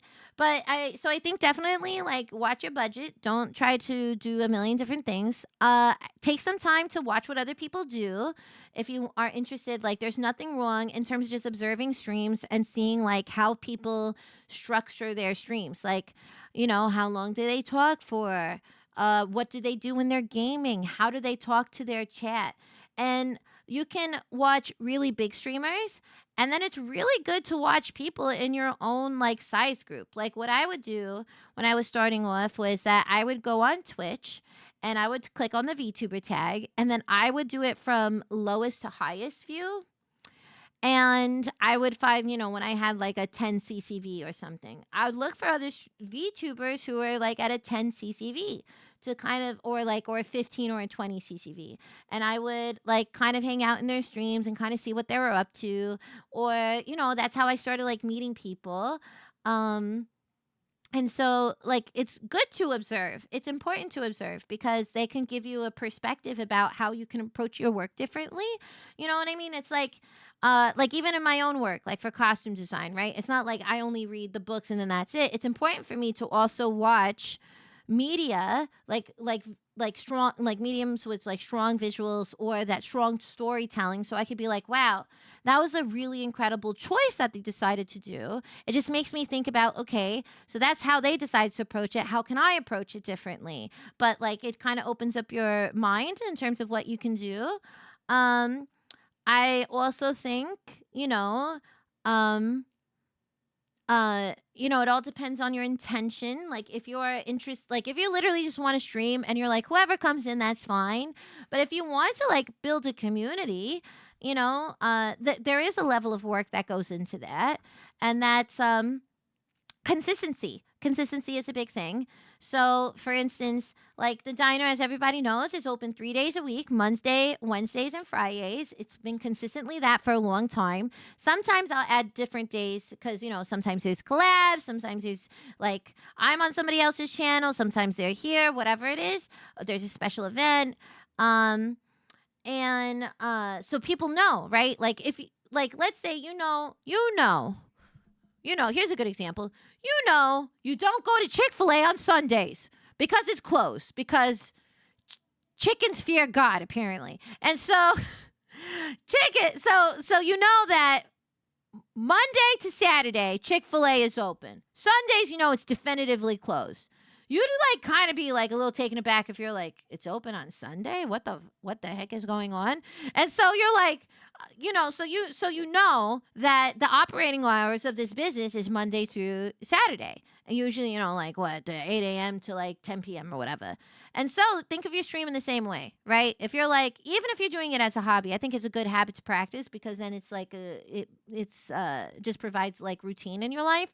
But let's say even if it's just 1 day a week, just 1 day, pick 1 day and one general time timing, of the day and be like, I'm gonna do this. It's Tuesday at 5 o'clock. I'm gonna go live. And and then you start building consistency that way. That's really important. That's like really, really important. It's actually, people don't understand how important that is in terms of your stuff, which is why I really try to communicate as best as I can, switch ups in the schedule, because I work in film and television, and sometimes I'll get hired for a gig at the very last minute. Like, I just did a commercial. I just styled a commercial. And, sometimes I will have to close the diners a couple of days during the week, or I will have to shift the hours because of the job. And I just try to communicate that with my community. But I also, at the same time, try to talk about the work that I do so that my greaser gremlins, my loving greaser gremlins, know that this is something that's just kind of part of my life and that they're understanding of, and that I'm trying to manage expectations in terms of that. You know what I mean? Because I respect that you make time out of your day if you want to come and hang out with me here at the diner. I want to make sure that you're not like eagerly waiting and then all of a sudden I'm not there. I try to communicate as best as possible. But, consistency is really important. I see. So what if a new VTuber was strongly inspired by an established streamer like yourself? What do you think are some tasteful ways to play homage of these inspirations while still doing something of your own thing to be unique? Well, I'll tell you something. I actually discovered this VTuber who, she's really cute. And she is a diner waitress. She is like mid-century styled, but she is like a ghost Frankenstein kind of style. So I don't own. Miss Lala does not have trademark on diner VTuber. Okay, I do not own that concept. Okay, I don't own that. Okay, I don't own that. But like, if somebody wants to do it, it's like, how do you make it yours, right? There's so many creative voices in this space. You want to run a diner? What would, like, for instance, Neil Bogg is here. Sorry, Neil Bogg, I'm going to use you. Use you for a second. What does Neil Bogg's diner look like? How does Neil Bogg decide to be like, oh man, that's a really cool concept. I love the idea of running a diner. A little metal goblin. It'd be super cool if I had a diner. I already picture it. The environment wouldn't look like this because it doesn't make sense for his character, right? His character has all kinds of already design elements that already makes you conceptualize what that space is, right? Metal goblin. So I'm probably looking at different kinds of tones of metallic surfaces or textures in the space. I'm thinking of maybe darker hues. I'm probably putting inside jokes that are true to my community. That's how you really make something like stand out. You know what I mean? Yeah, like a psychobilly waitress, exactly. How do I make it really my own? And I think that is something that you can totally do. If I have my way, we will. Yeah, but you know what I mean? Or it's a maid cafe. Exactly. It's like, so, I think there is definitely a line between copying and being inspired by. And I think that's something that's true for all art industries, right? All creative artists. But I think it's, how do you remix something that you're inspired by and truly put your own voice on it, right? That's really, really important. Like, for instance, Bug, right? Bug is a theme park VTuber. She has a very specific look in terms of her theme park. What happens if I decided to do a theme park thing tomorrow? How do I make my theme park feel much more like a Lala extension than just a copy and paste of Bug's world, and I just change a couple of colors? You know what I mean? Like, how do I really make it so you don't think about it? And the way you have to approach things like that is not like, oh, I like this aesthetic, I want that, but just change like one small detail. It's like, what is the theming of your VTuber? What is the world you're building? What is the story you want to tell? And how does that fit into the story you want to tell? For me, when I was coming up with the concept of the diner, I looked at Twitch and I saw that people were already being regulars in streams. You build community with your people. You come in. A streamer usually checks in a little bit in terms of how you're doing, depending on the streamer, depending on the size of the community too. But people will like religiously be like, "Oh, I can't wait! I can't wait!" I go there, and that's like I have a sense of familiarity, and I'm a regular in this space. I'm a regular, and I was like, "Wow." That reminds me of growing up and going to like a restaurant. And like my parents, my family is incredibly extroverted. We're all extroverts. We're all big personality, chaotic gremlins. We absolutely are. I can't wait till I yank somebody in here and you get to see somebody in here.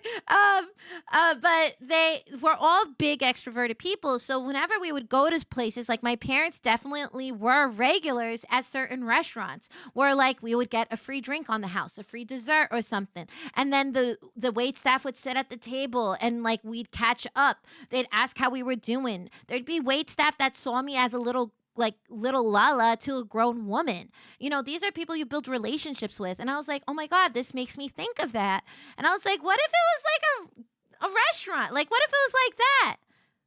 Like a diner. What if it was like a 1950s diner? That'd be so cute. That was literally my thought process because I was like, if it's got to have some sort of like kitschy, like fun element that's true to me. I actually dress a lot in black, but I love color. I love designing with color. I love quiche. I love camp. I love silly. I love all of that. I love the tune of it all. You know, like I love squash and I love all of that. I love magical realism. I was like, what do I do? What's something that can be really eye-catching, but also make sense for this? And I was like, I'm also like a yapper. So me being a waitress probably makes sense considering how much I like to talk. I'm such a fucking chatty Cathy that I'm so surprised none of you are deaf by now. You know, like so I was just like, oh, it makes sense like to combine these elements. I took the best parts of my personality, figured out a character that worked, what's an aesthetic that really matches that, and then what's the world that I create from there. Now I have a beginning. Now I know that if I do anything, what's going to be the lens? So for instance, even when we did the Fallout thing, because people were like, oh, you're 1950s things, you should do a Fallout thing. I didn't just do a Fallout. What does the diner look like in the Fallout universe? Because for me, the diner is as much of a character as myself. And that's really important because for me, this is a sanctuary, right? We come here all the time. There's a very special place. We get into all kinds of hijinks. And so for me, when considering how I go about design and how I think about the world that I'm building, is that how does it come back to me and me as a creator? And you know what that is in the fancy like marketing world? That's called your brand. That's called your brand. What's the story that you're telling what's the story you're telling as an artist, as a creator, as a streamer, whatever it is? That's your brand, right? And there's people who have incredibly strong brands, right, that you immediately think of, right? Black and white rubber hose. Pumpkin potion. Caffeinated cult leader. And a hooded horror host. Speaks in alliteration, has a very majestic, mysterious personality. A cult leader, and you're intensely supportive of that person. Cabal. You have pink and purple hair, pink purple hair, devil. So Iron Mouse. You know, like there's identifiable things that are so tied to those people. And that's like really strong branding because it matches their personality. And I think when you're doing things, like think about that. So like if you like for instance, like you could be inspired by people, but how do you put your own voice into it? Right? Because I think that's the best thing about what we do. We get to showcase ourselves in our purest form. So you can totally be inspired, but try to see how you do it in your own. Like, for instance, you could be like, you know, instead of being like, wow, I love Miss Lala's diner. I want it to look just like this. I want it to look like this diner. And I want my uniform to look just like her uniform. Why don't you look up 1950s diners, 1930s diners? Because actually, that's a whole rabbit hole you can get stuck into because the history of diners is very diverse depending on what part of the country and what country you're in, because diners in the UK are very different from the diners in America, and it's different from Midwest diners, it's different from East Coast diners, different from West Coast diners. There's a whole world that you can do research on. Okay, I want to look into uniforms. What kind of uniforms do I do? I don't know. Pinterest, 1950s diner uniforms. What does that look like? So I think that is really, really important. Hi, M. Troy. Welcome on in. Okay, so you're thinking of doing an 80s rock star gothic sort of thing. Great. Great. You know what I for me, so this is a little bit into like my brain and my creative process. Okay, I wanted, let's say Red, I'm putting you a little bit on the spot. 80s rock star gothic sort of thing. Okay. 80s. What kind of 80s? Is there certain bands that you like the look of? Certain photography, certain fashion styles? What are you into? Gothic. What kind of goth? There's many different kinds of goth. Is it like white face, black lipstick, straight black hair goth? Is it like punk goth that was popular? There's a lot of sub stuff, so you can really like dive into it. I mean, that's one of my favorite things to do. That's like literally one of my favorite reasons why I love my job is I love doing research. I really do. I love the like creative gestation process. I love like finding inspiration from the most random places and being like, I want to do that. You know, there's literally a document that I have that has probably like 20 different aesthetic ideas I want to explore with the diner and myself.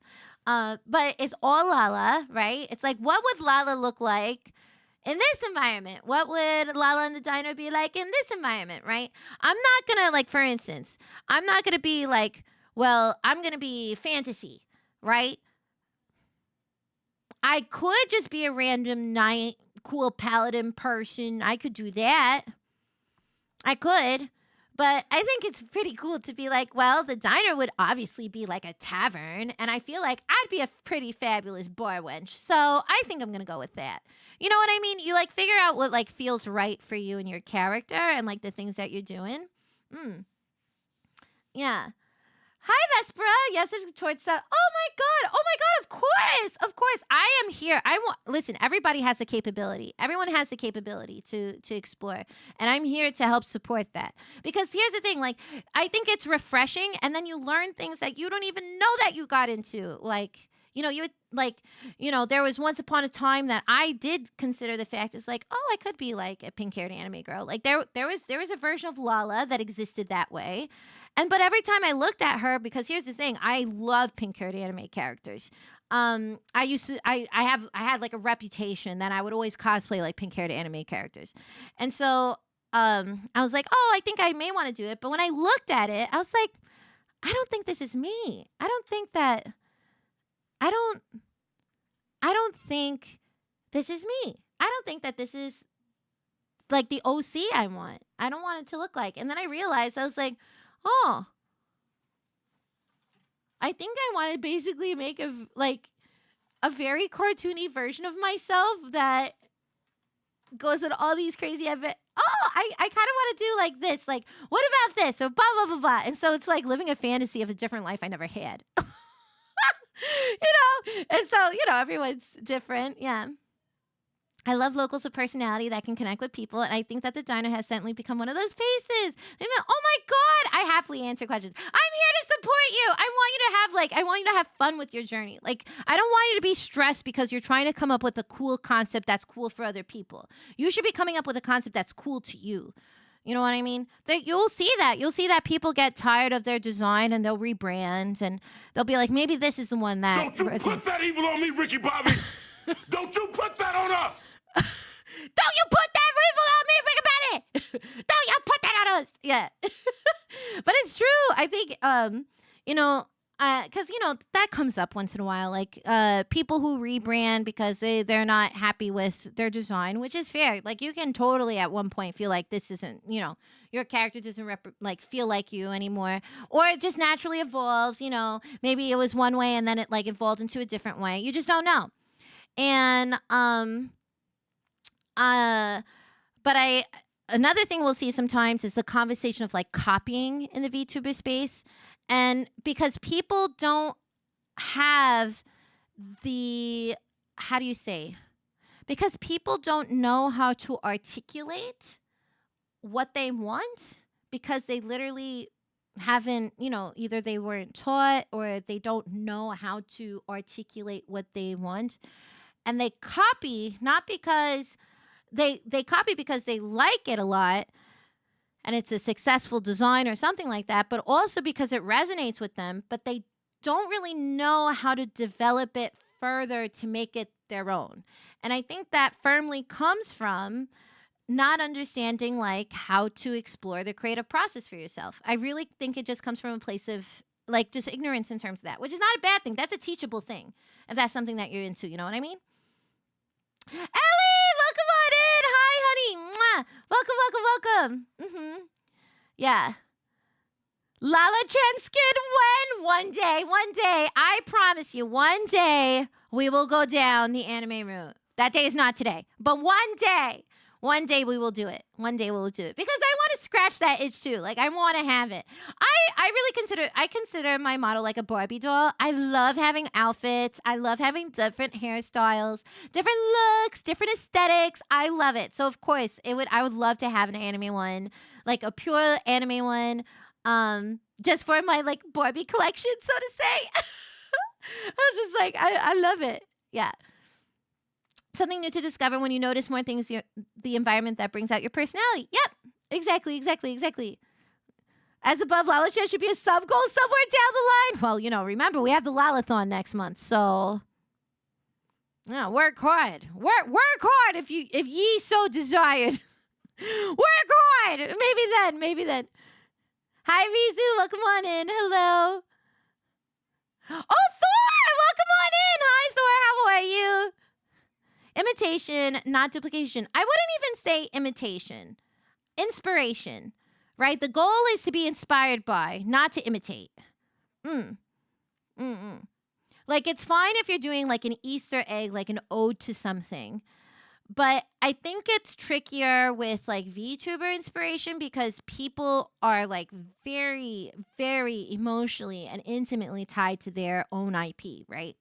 And so it kind of it's different if you're playing like an homage or an Easter egg to like a pop culture movie or something like that versus a private brand, right? I feel like that's where sometimes, but that's not to say not to be inspired. So once again, if we're using me as an example and you're like, well, I'm inspired by Miss Lala and like a vintage theme and a diner, I want to do a diner thing. Once again, find what resonates with you, right? Like maybe there's a style that you find in the process of doing that research, but that's how you really start like figuring out how to make your stuff your own. I could be on your mood board as a source of inspiration, but it's doing a disservice to you and your creativity if you're just copying something. Like, I firmly believe people have more creativity in them than they think. And I think it's just because they haven't been led to they haven't been led to the well with the water. So I'm telling you, here's the well with the water. Go explore. Go have fun in that exploration. You know what I mean? Yeah. I must make a full transformation sequence. Oh my God. Yeah. The multiverse of Lala can exist one day. Ah, yes, the multiverse. A lot of coffee for that Lalathon. Oh, don't worry. The Lalathon, it's going to be like last time. I personally, I can't do the 24-hour like nonstop streaming just because I like to sleep. And I want my mods to sleep because they deserve to sleep. I know, crazy concept. They deserve some sleep. So it won't be like 24-hour stuff. And I think it'll only be like a week. It's not like going to be 30 days or something like that. Yeah. But we're still working out a lot of the details. But yes, it'll be happening next month to celebrate 3 years of running this place. Hell yeah. Hell yeah. Burger Prison Power Makeup. Shut up. That's so funny, Jay. That's so funny.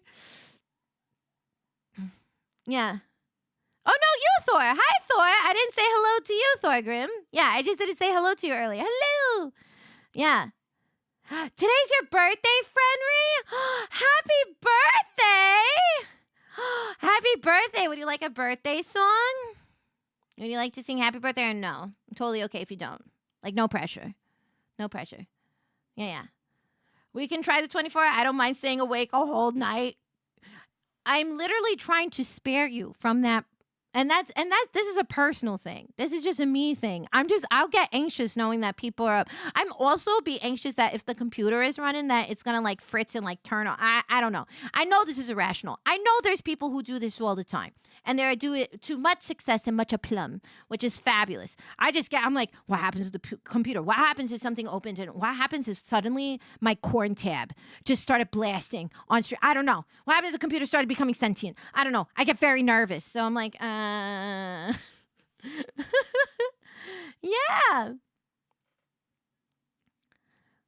No, it's not my birthday. It's not my birthday. It's not my birthday. My birthday's in September. If you hear anyone saying it's my birthday, don't listen to them. It's not true. Oh, you want a birthday song? Okay. Happy birthday. It's your birthday. Happy birthday to you. Hey, Fenry, it's your birthday. Happy birthday to you.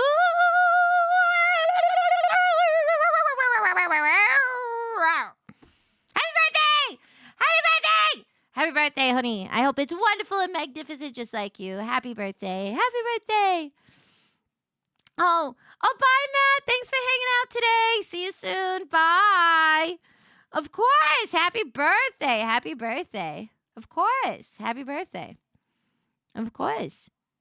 I firmly believe in birthdays. I love birthday celebrations. But not everybody does. That's fine. I love it. I love having a good time. You know whose birthday it is this month, actually? You know whose birthday it is this month?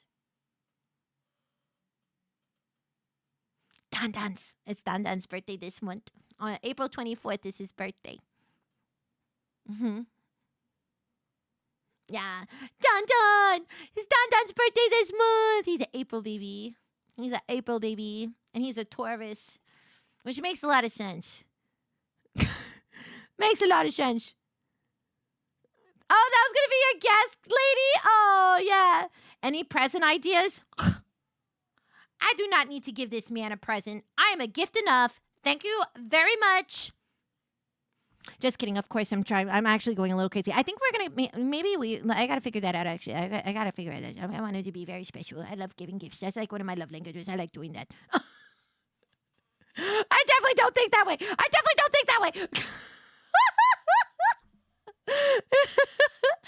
Oh, yeah, woot.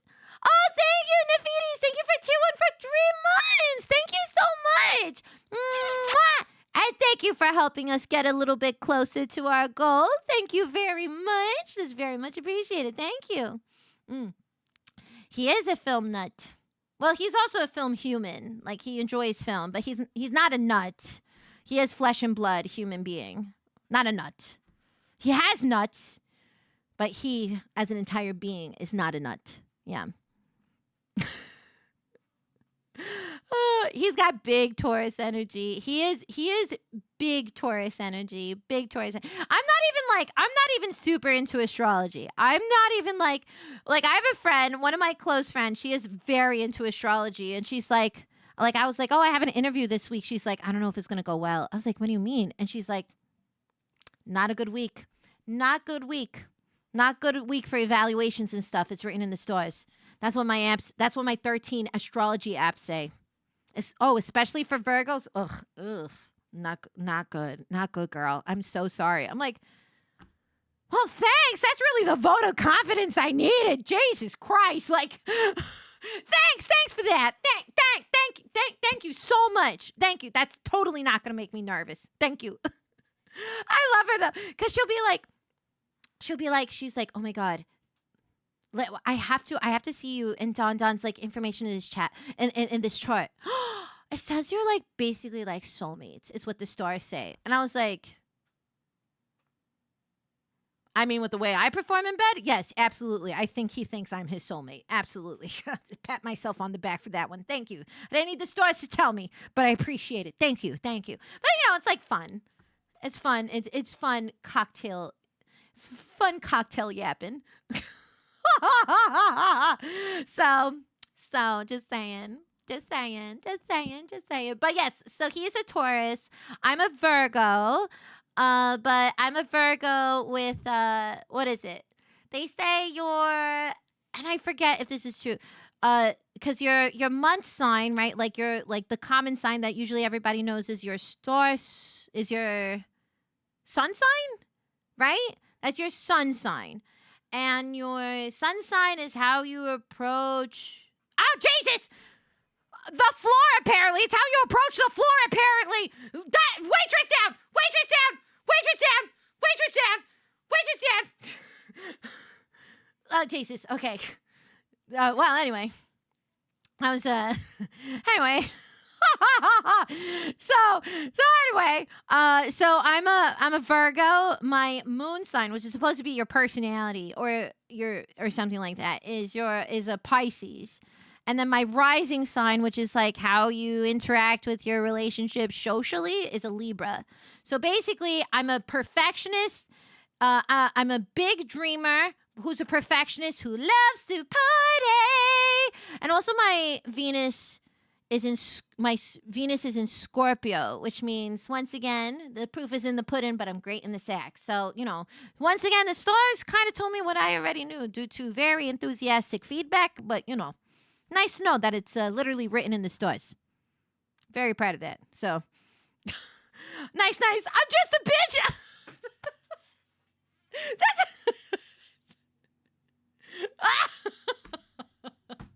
That's so funny. What the heck?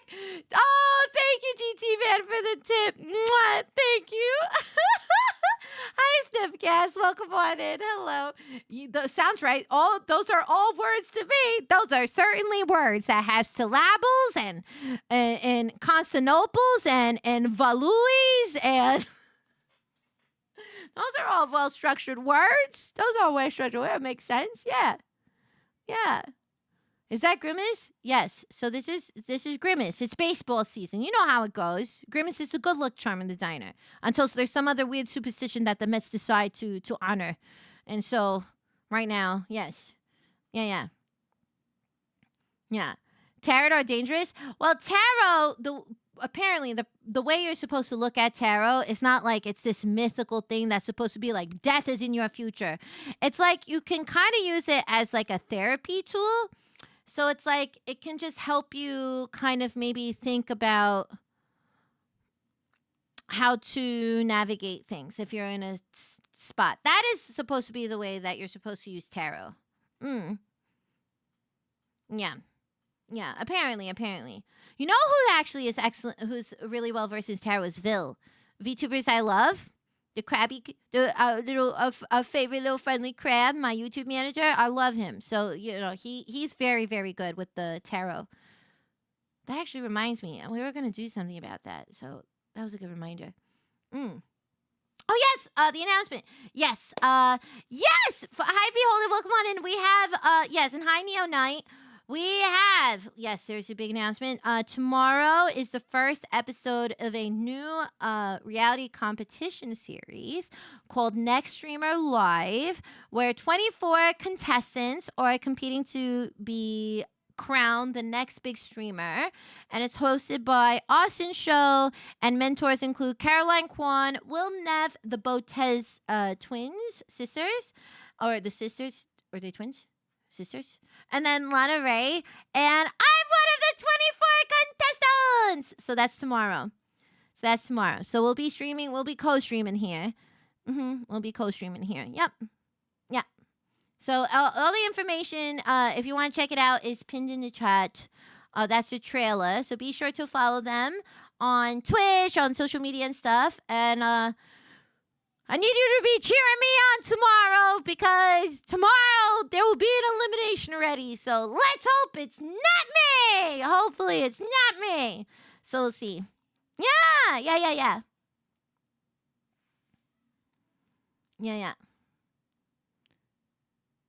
Dating above 25 is hag maxing? What? Huh? What do you mean it's hag maxing?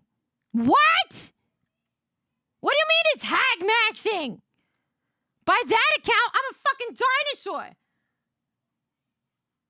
What? Dating above 25?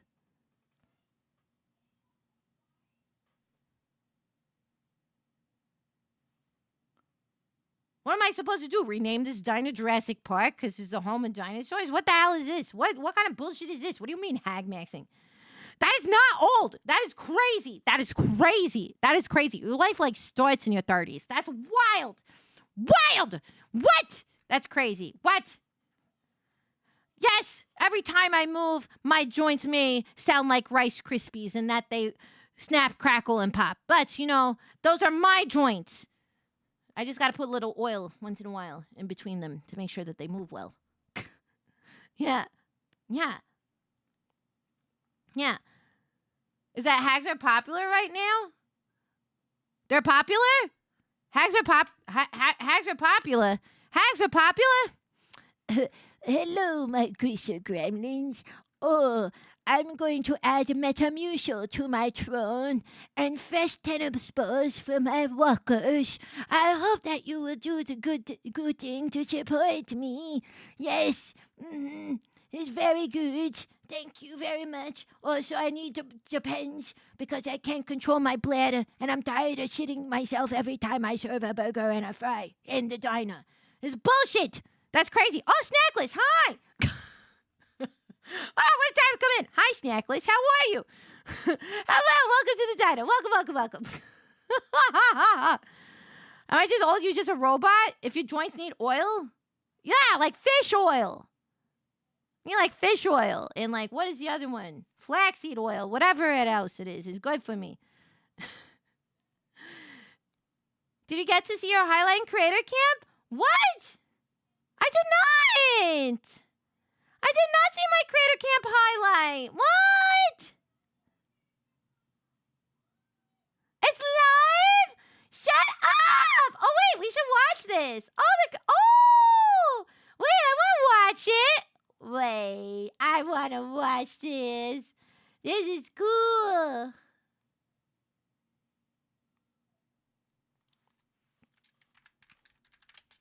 Hold on, I want to look this up. Wait, what?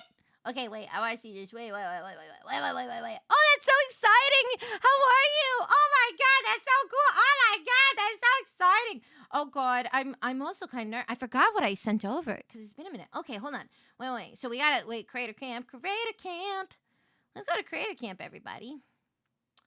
Let's see, Creator Camp. Wow. Wait, no.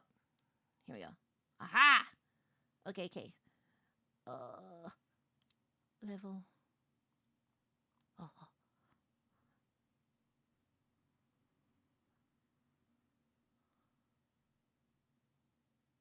And I'm at going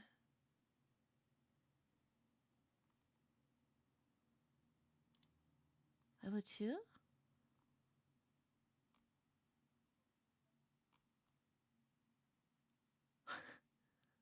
Huh.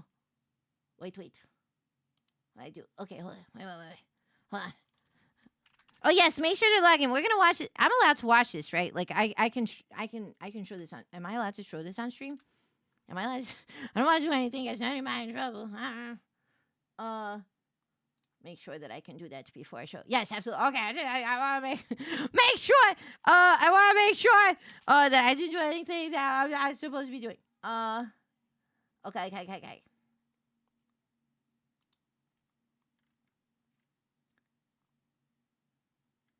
Okay. Okay, where is it? It was branding, right? That was the Creator Camp, right? Let's see. Personal branding. Shut up! Oh my God. Okay, we're gonna go to the void. I'm so excited. Oh my God! Thank you, Stackless, for coming in and dumping this exciting news. Okay, hold on. Oh God, wrong thing. Hold on. Oh God. Okay, there. Okay, wait. I got it. Okay, over here. Yes. Okay, here we go. Very exciting. Here we go. Okay. Wow, look at this. Yes. So everybody, so if you in your Twitch account, there's this thing called Creator Camp. What's Creator Camp? create a clamp, Miss Lala. I didn't know this thing. I just kind of ignored this button on my dashboard. Okay, don't do that, first of all.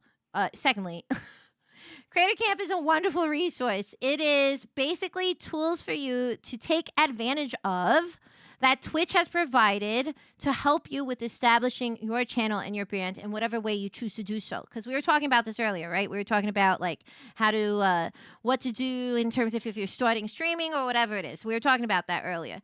So I had the opportunity. Many thanks. Thank you.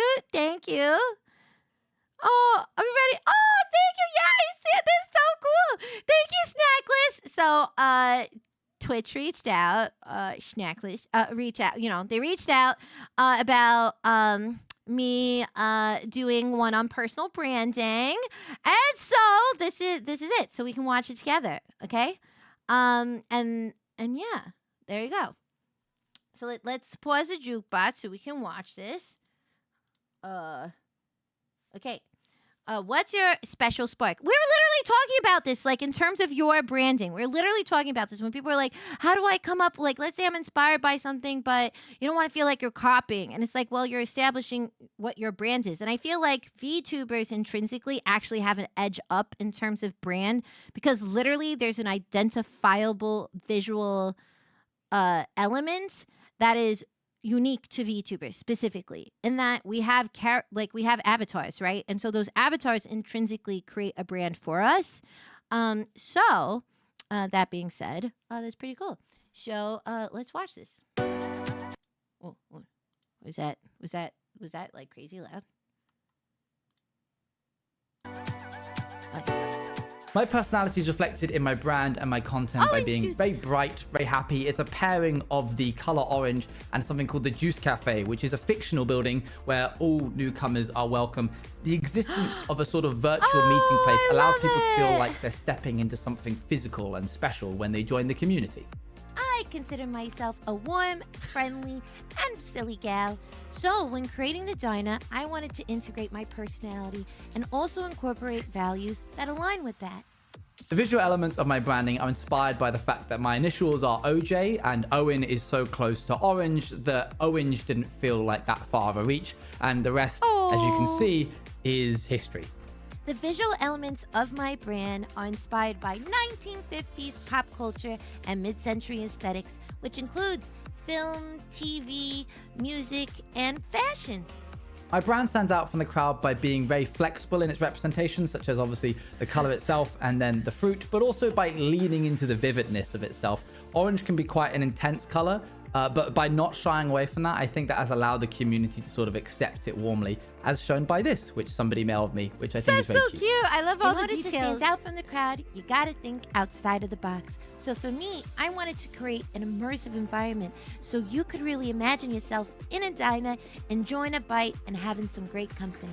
I create consistency across my platforms by reusing assets that I've commissioned, such as my starting soon screen, ending soon screen, and offline screen for Twitch, all being the same as my Twitter banner, which is of the Juice Cafe, which I also have merch about. When thinking of ways to maintain my brand consistency, I always like to go back to the things that bring me joy or tie into my brand's aesthetic.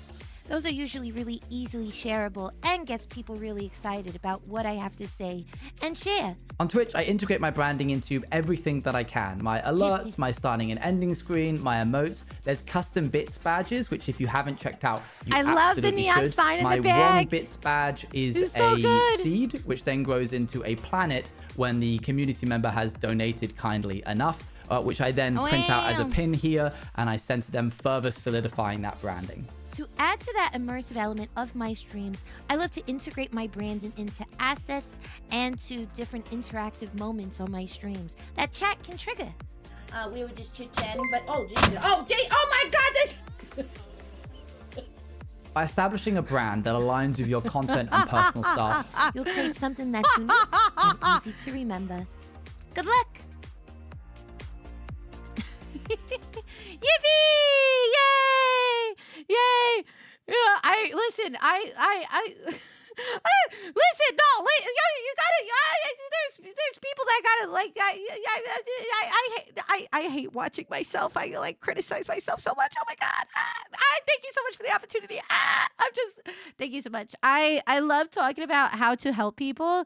I always get like, I was like, oh, I got, somebody said, you put on your airplane stewardess voice. You want to see my airplane steward? I gotta. In front of the plane, you'll be able to see the emergency exits. And then if you walk down the aisle, you'll be able to see the exits to the back. Now, when the oxygen tanks come down from the ceiling and start igniting on fire, you know that you're probably shit out of luck. But know that no worries. Death from the sky is a far more interesting way to go out than just to be sitting at home. So enjoy the ride. Ta-da. There's definitely, I literally could do something like that. But, it's a little, I want to make sure that, I got it. I thank you so much, Snackless. Thank you so much, Snackless.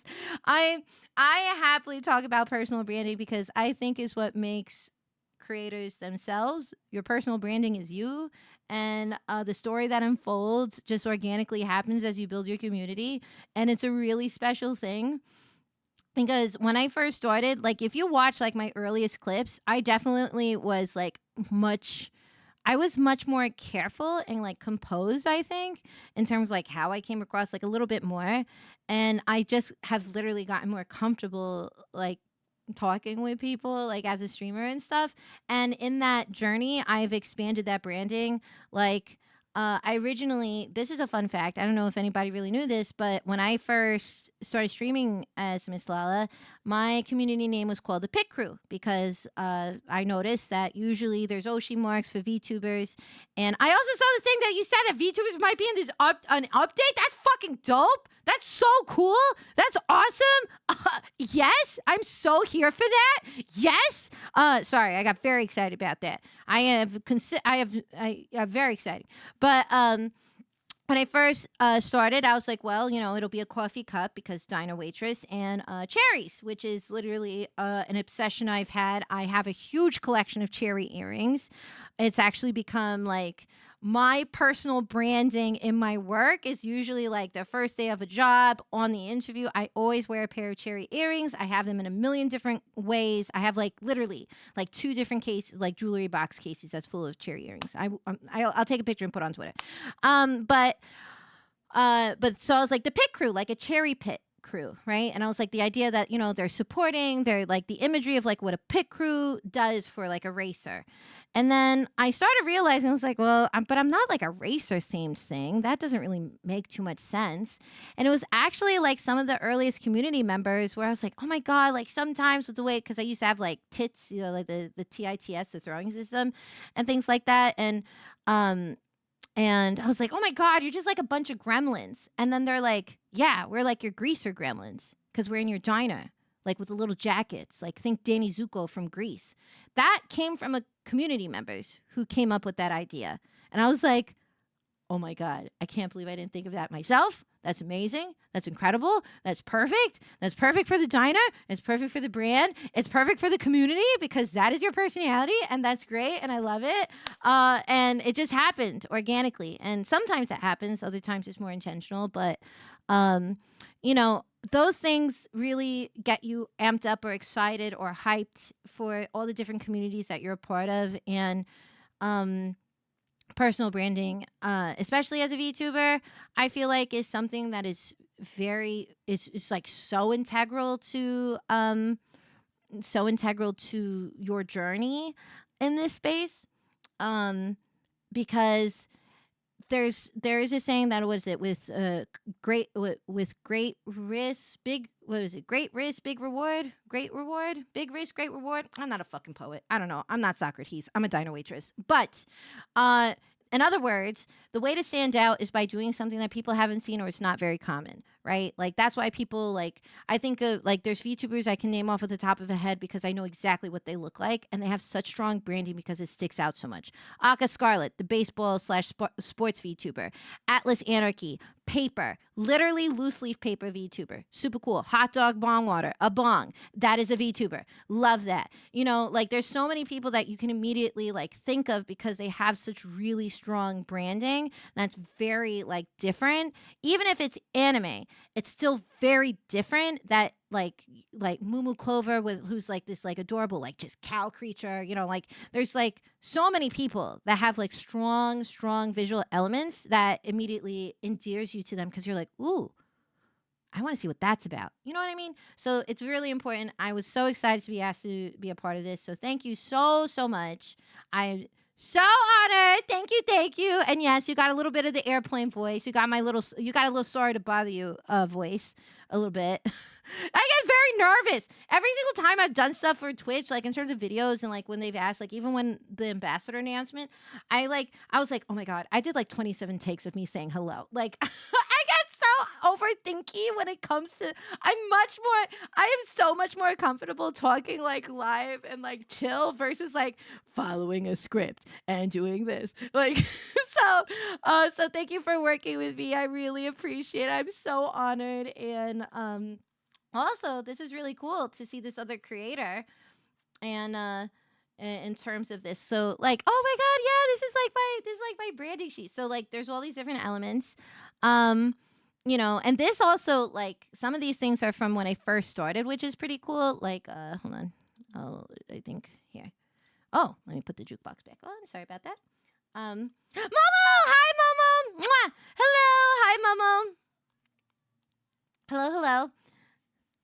Yes, you can ask me a couple of questions as long as they're not too intimate or offensive, of course. Oh, that's amazing. 1950s airline stewardess. I would one day, maybe. Yeah. That was only say so clip they could find. Oh my God. Well, I recorded it for them. But so for instance here, right? So this is when I was starting my journey. This is what my stream looked like. I'm very open about this. I love showcasing where I am because a lot of people like sometimes are like, "Oh my God, you're a big streamer." I don't consider myself big. I consider myself, you know, I don't consider myself tiny, but I still consider myself small. But so this was my first setup. It was this, and then I had a PNG tuber that would be over here, and chat would be in this box, and that's how I would stream. This was my first setup. And this is my schedule template you've seen. Some of these were my first emotes, earliest emotes. This is our subscriber badges. It's cherries in different colors, and then that's the logo, right? And then I went from this, and then my PNG became a Vroid model, but still really uses space. And then eventually I changed it to an actual diner background, and which was a red and white kind of theme diner. And then I realized, well, that's too much red and white. My avatar doesn't stand out. She kind of disappears in the background. I was like, and also like some of my favorite colors are that mid-century, like pink and blue, like that teal kind of color. So then became the diner that you know and love today. So you know, I happily answer questions about. I love helping you. If you have questions or want advice, I happily give you a piece of my brain. Not a problem. Super easy for me to do. I enthusiastically do it. I wouldn't be an ambassador or a part of the Creative Club if I felt any differently. But yeah, I happily answer those questions. If you ever want to ask them in chat, I happily answer them.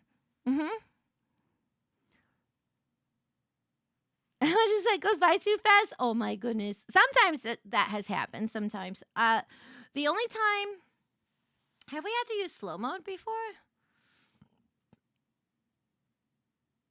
I don't think so. We've had to use emote mode. We did emote mode, but that was during the climax of Undertale, and I didn't want people to spoil. And so it was cool because I was communicating with chat by using emotes because I was trying to make theories about like what was happening in the story. And then like chat was like all greens for yes or all reds for no. And I was like, okay. God. It was like really fun actually. I still can't believe we're getting Deltarune, by the way. That's like still blowing my mind. I can't believe it. Like I'm so fucking hyped. I can't wait to play Deltarune. I'm like so hyped. I'm so excited. Okay. May I have a shake for Fui? For you, Momo? Yeah, of course. Of course, I'll give you a little shake. Give you a shake. I'll give you a shake. RX Man, thank you so much for tier 1 and for 24 months. Mwah! Wow. 2 freaking years. Wow. Thank you so much for being a wonderful community member, RX Man. Being one of the gremlins. Thank you so much, honey. Thank you, thank you, thank you. Really means a lot. Thank you for your support for so long. Mwah! And making us a little bit closer to our Partner Plus goals. So thank you so much. I really appreciate it. Yeah. Yeah, I can't believe we're getting Delta. It's so good. I hope you're well. It's good to see you. For the taxman, medium side for your nagging relative, Laura. And oh, that's so funny. That's so funny. Hi, Mandy. Welcome on in. Hello. Hi, Starlight. Welcome on in. Oh, hello. It's so good to see you. I'm just making sure. We need a lo-fi girl version of Lala, but she's dressing burgers instead of studying. That'd be really cute, actually. That'd be very cute. But yeah. Oh, my goodness. Oh, let me hydrate. Thank you, thank you. Well, I've had a wonderful time today. I've had a wonderful time. So, here are some things. Here are some things that are happening as a reminder because we're going to raid out soon. Wow, that's so cool. It's on YouTube too. Wow. Okay.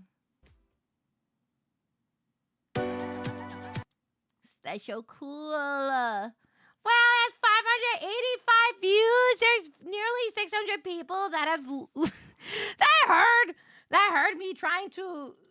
I was trying my best to be very professional. Okay, don't judge me. Not allowed to judge me. Yeah. Lo-fi beats to flip your burger to. For a second, I thought you were gonna say lo-fi beats to beat your meat to, and I was like.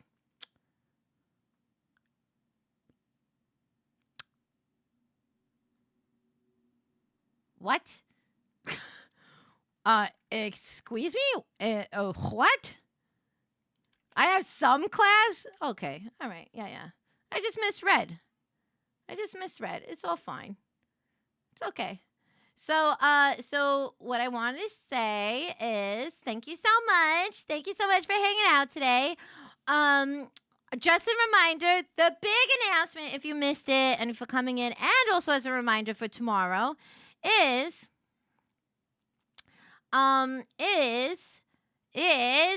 the next live streamer is the first episode is live tomorrow. I would really appreciate your support.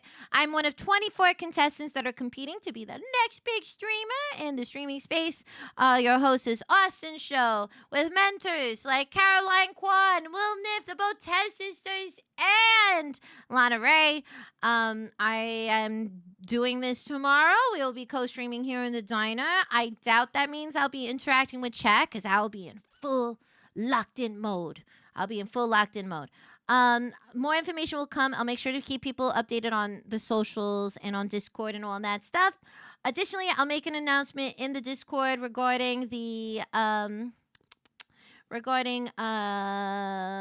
brain fart, regarding the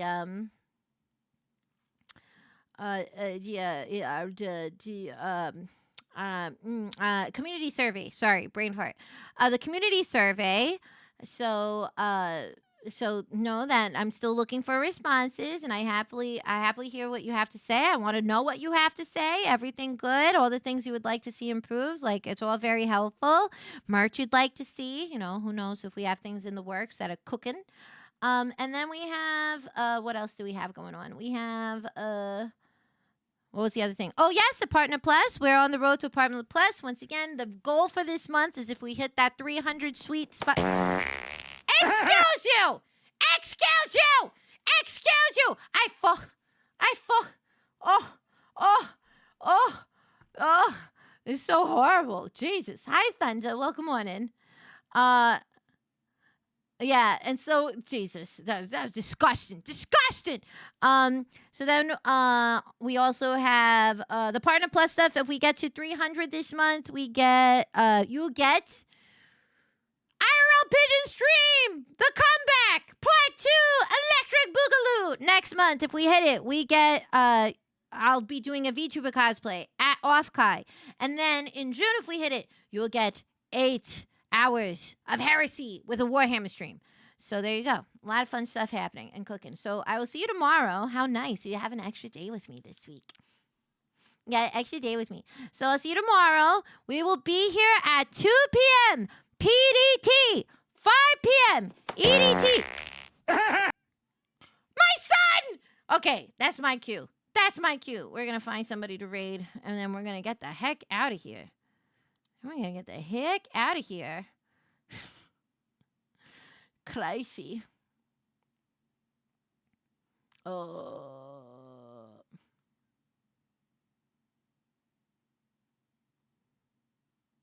Oh. Oh. Oh. I know who we're gonna raid. Oh my god, they're live on Twitch? Shut up! Oh my god, this is a new VTuber and who is a really good friend of mine. I can't believe he's live. This is so exciting. This is Inkwell Illustration. If you don't know Inkwell Illustration, he's a fucking incredible artist. He is actually one of my IRL dear friends. We have known each other for many a year, and he has worked for a lot of different companies, but most recently, he's worked on a bunch of Lorcana cards. So his art is featured on many Lorcana cards. So you're going to love seeing his art style. He's really nice. And he's a great pal of mine. So I think I would love to send everybody over there. But thank you all so much for hanging out with me today. It was a ball. You always know how to make me smile. Have a great day. Thank you so much for being so supportive of the new news. I really, really appreciate it. I will see you tomorrow, and I will be doing my best. Let's hope I make it to round 2, everybody. Say good night. See you mañana. Buenas nachos. Bye-bye.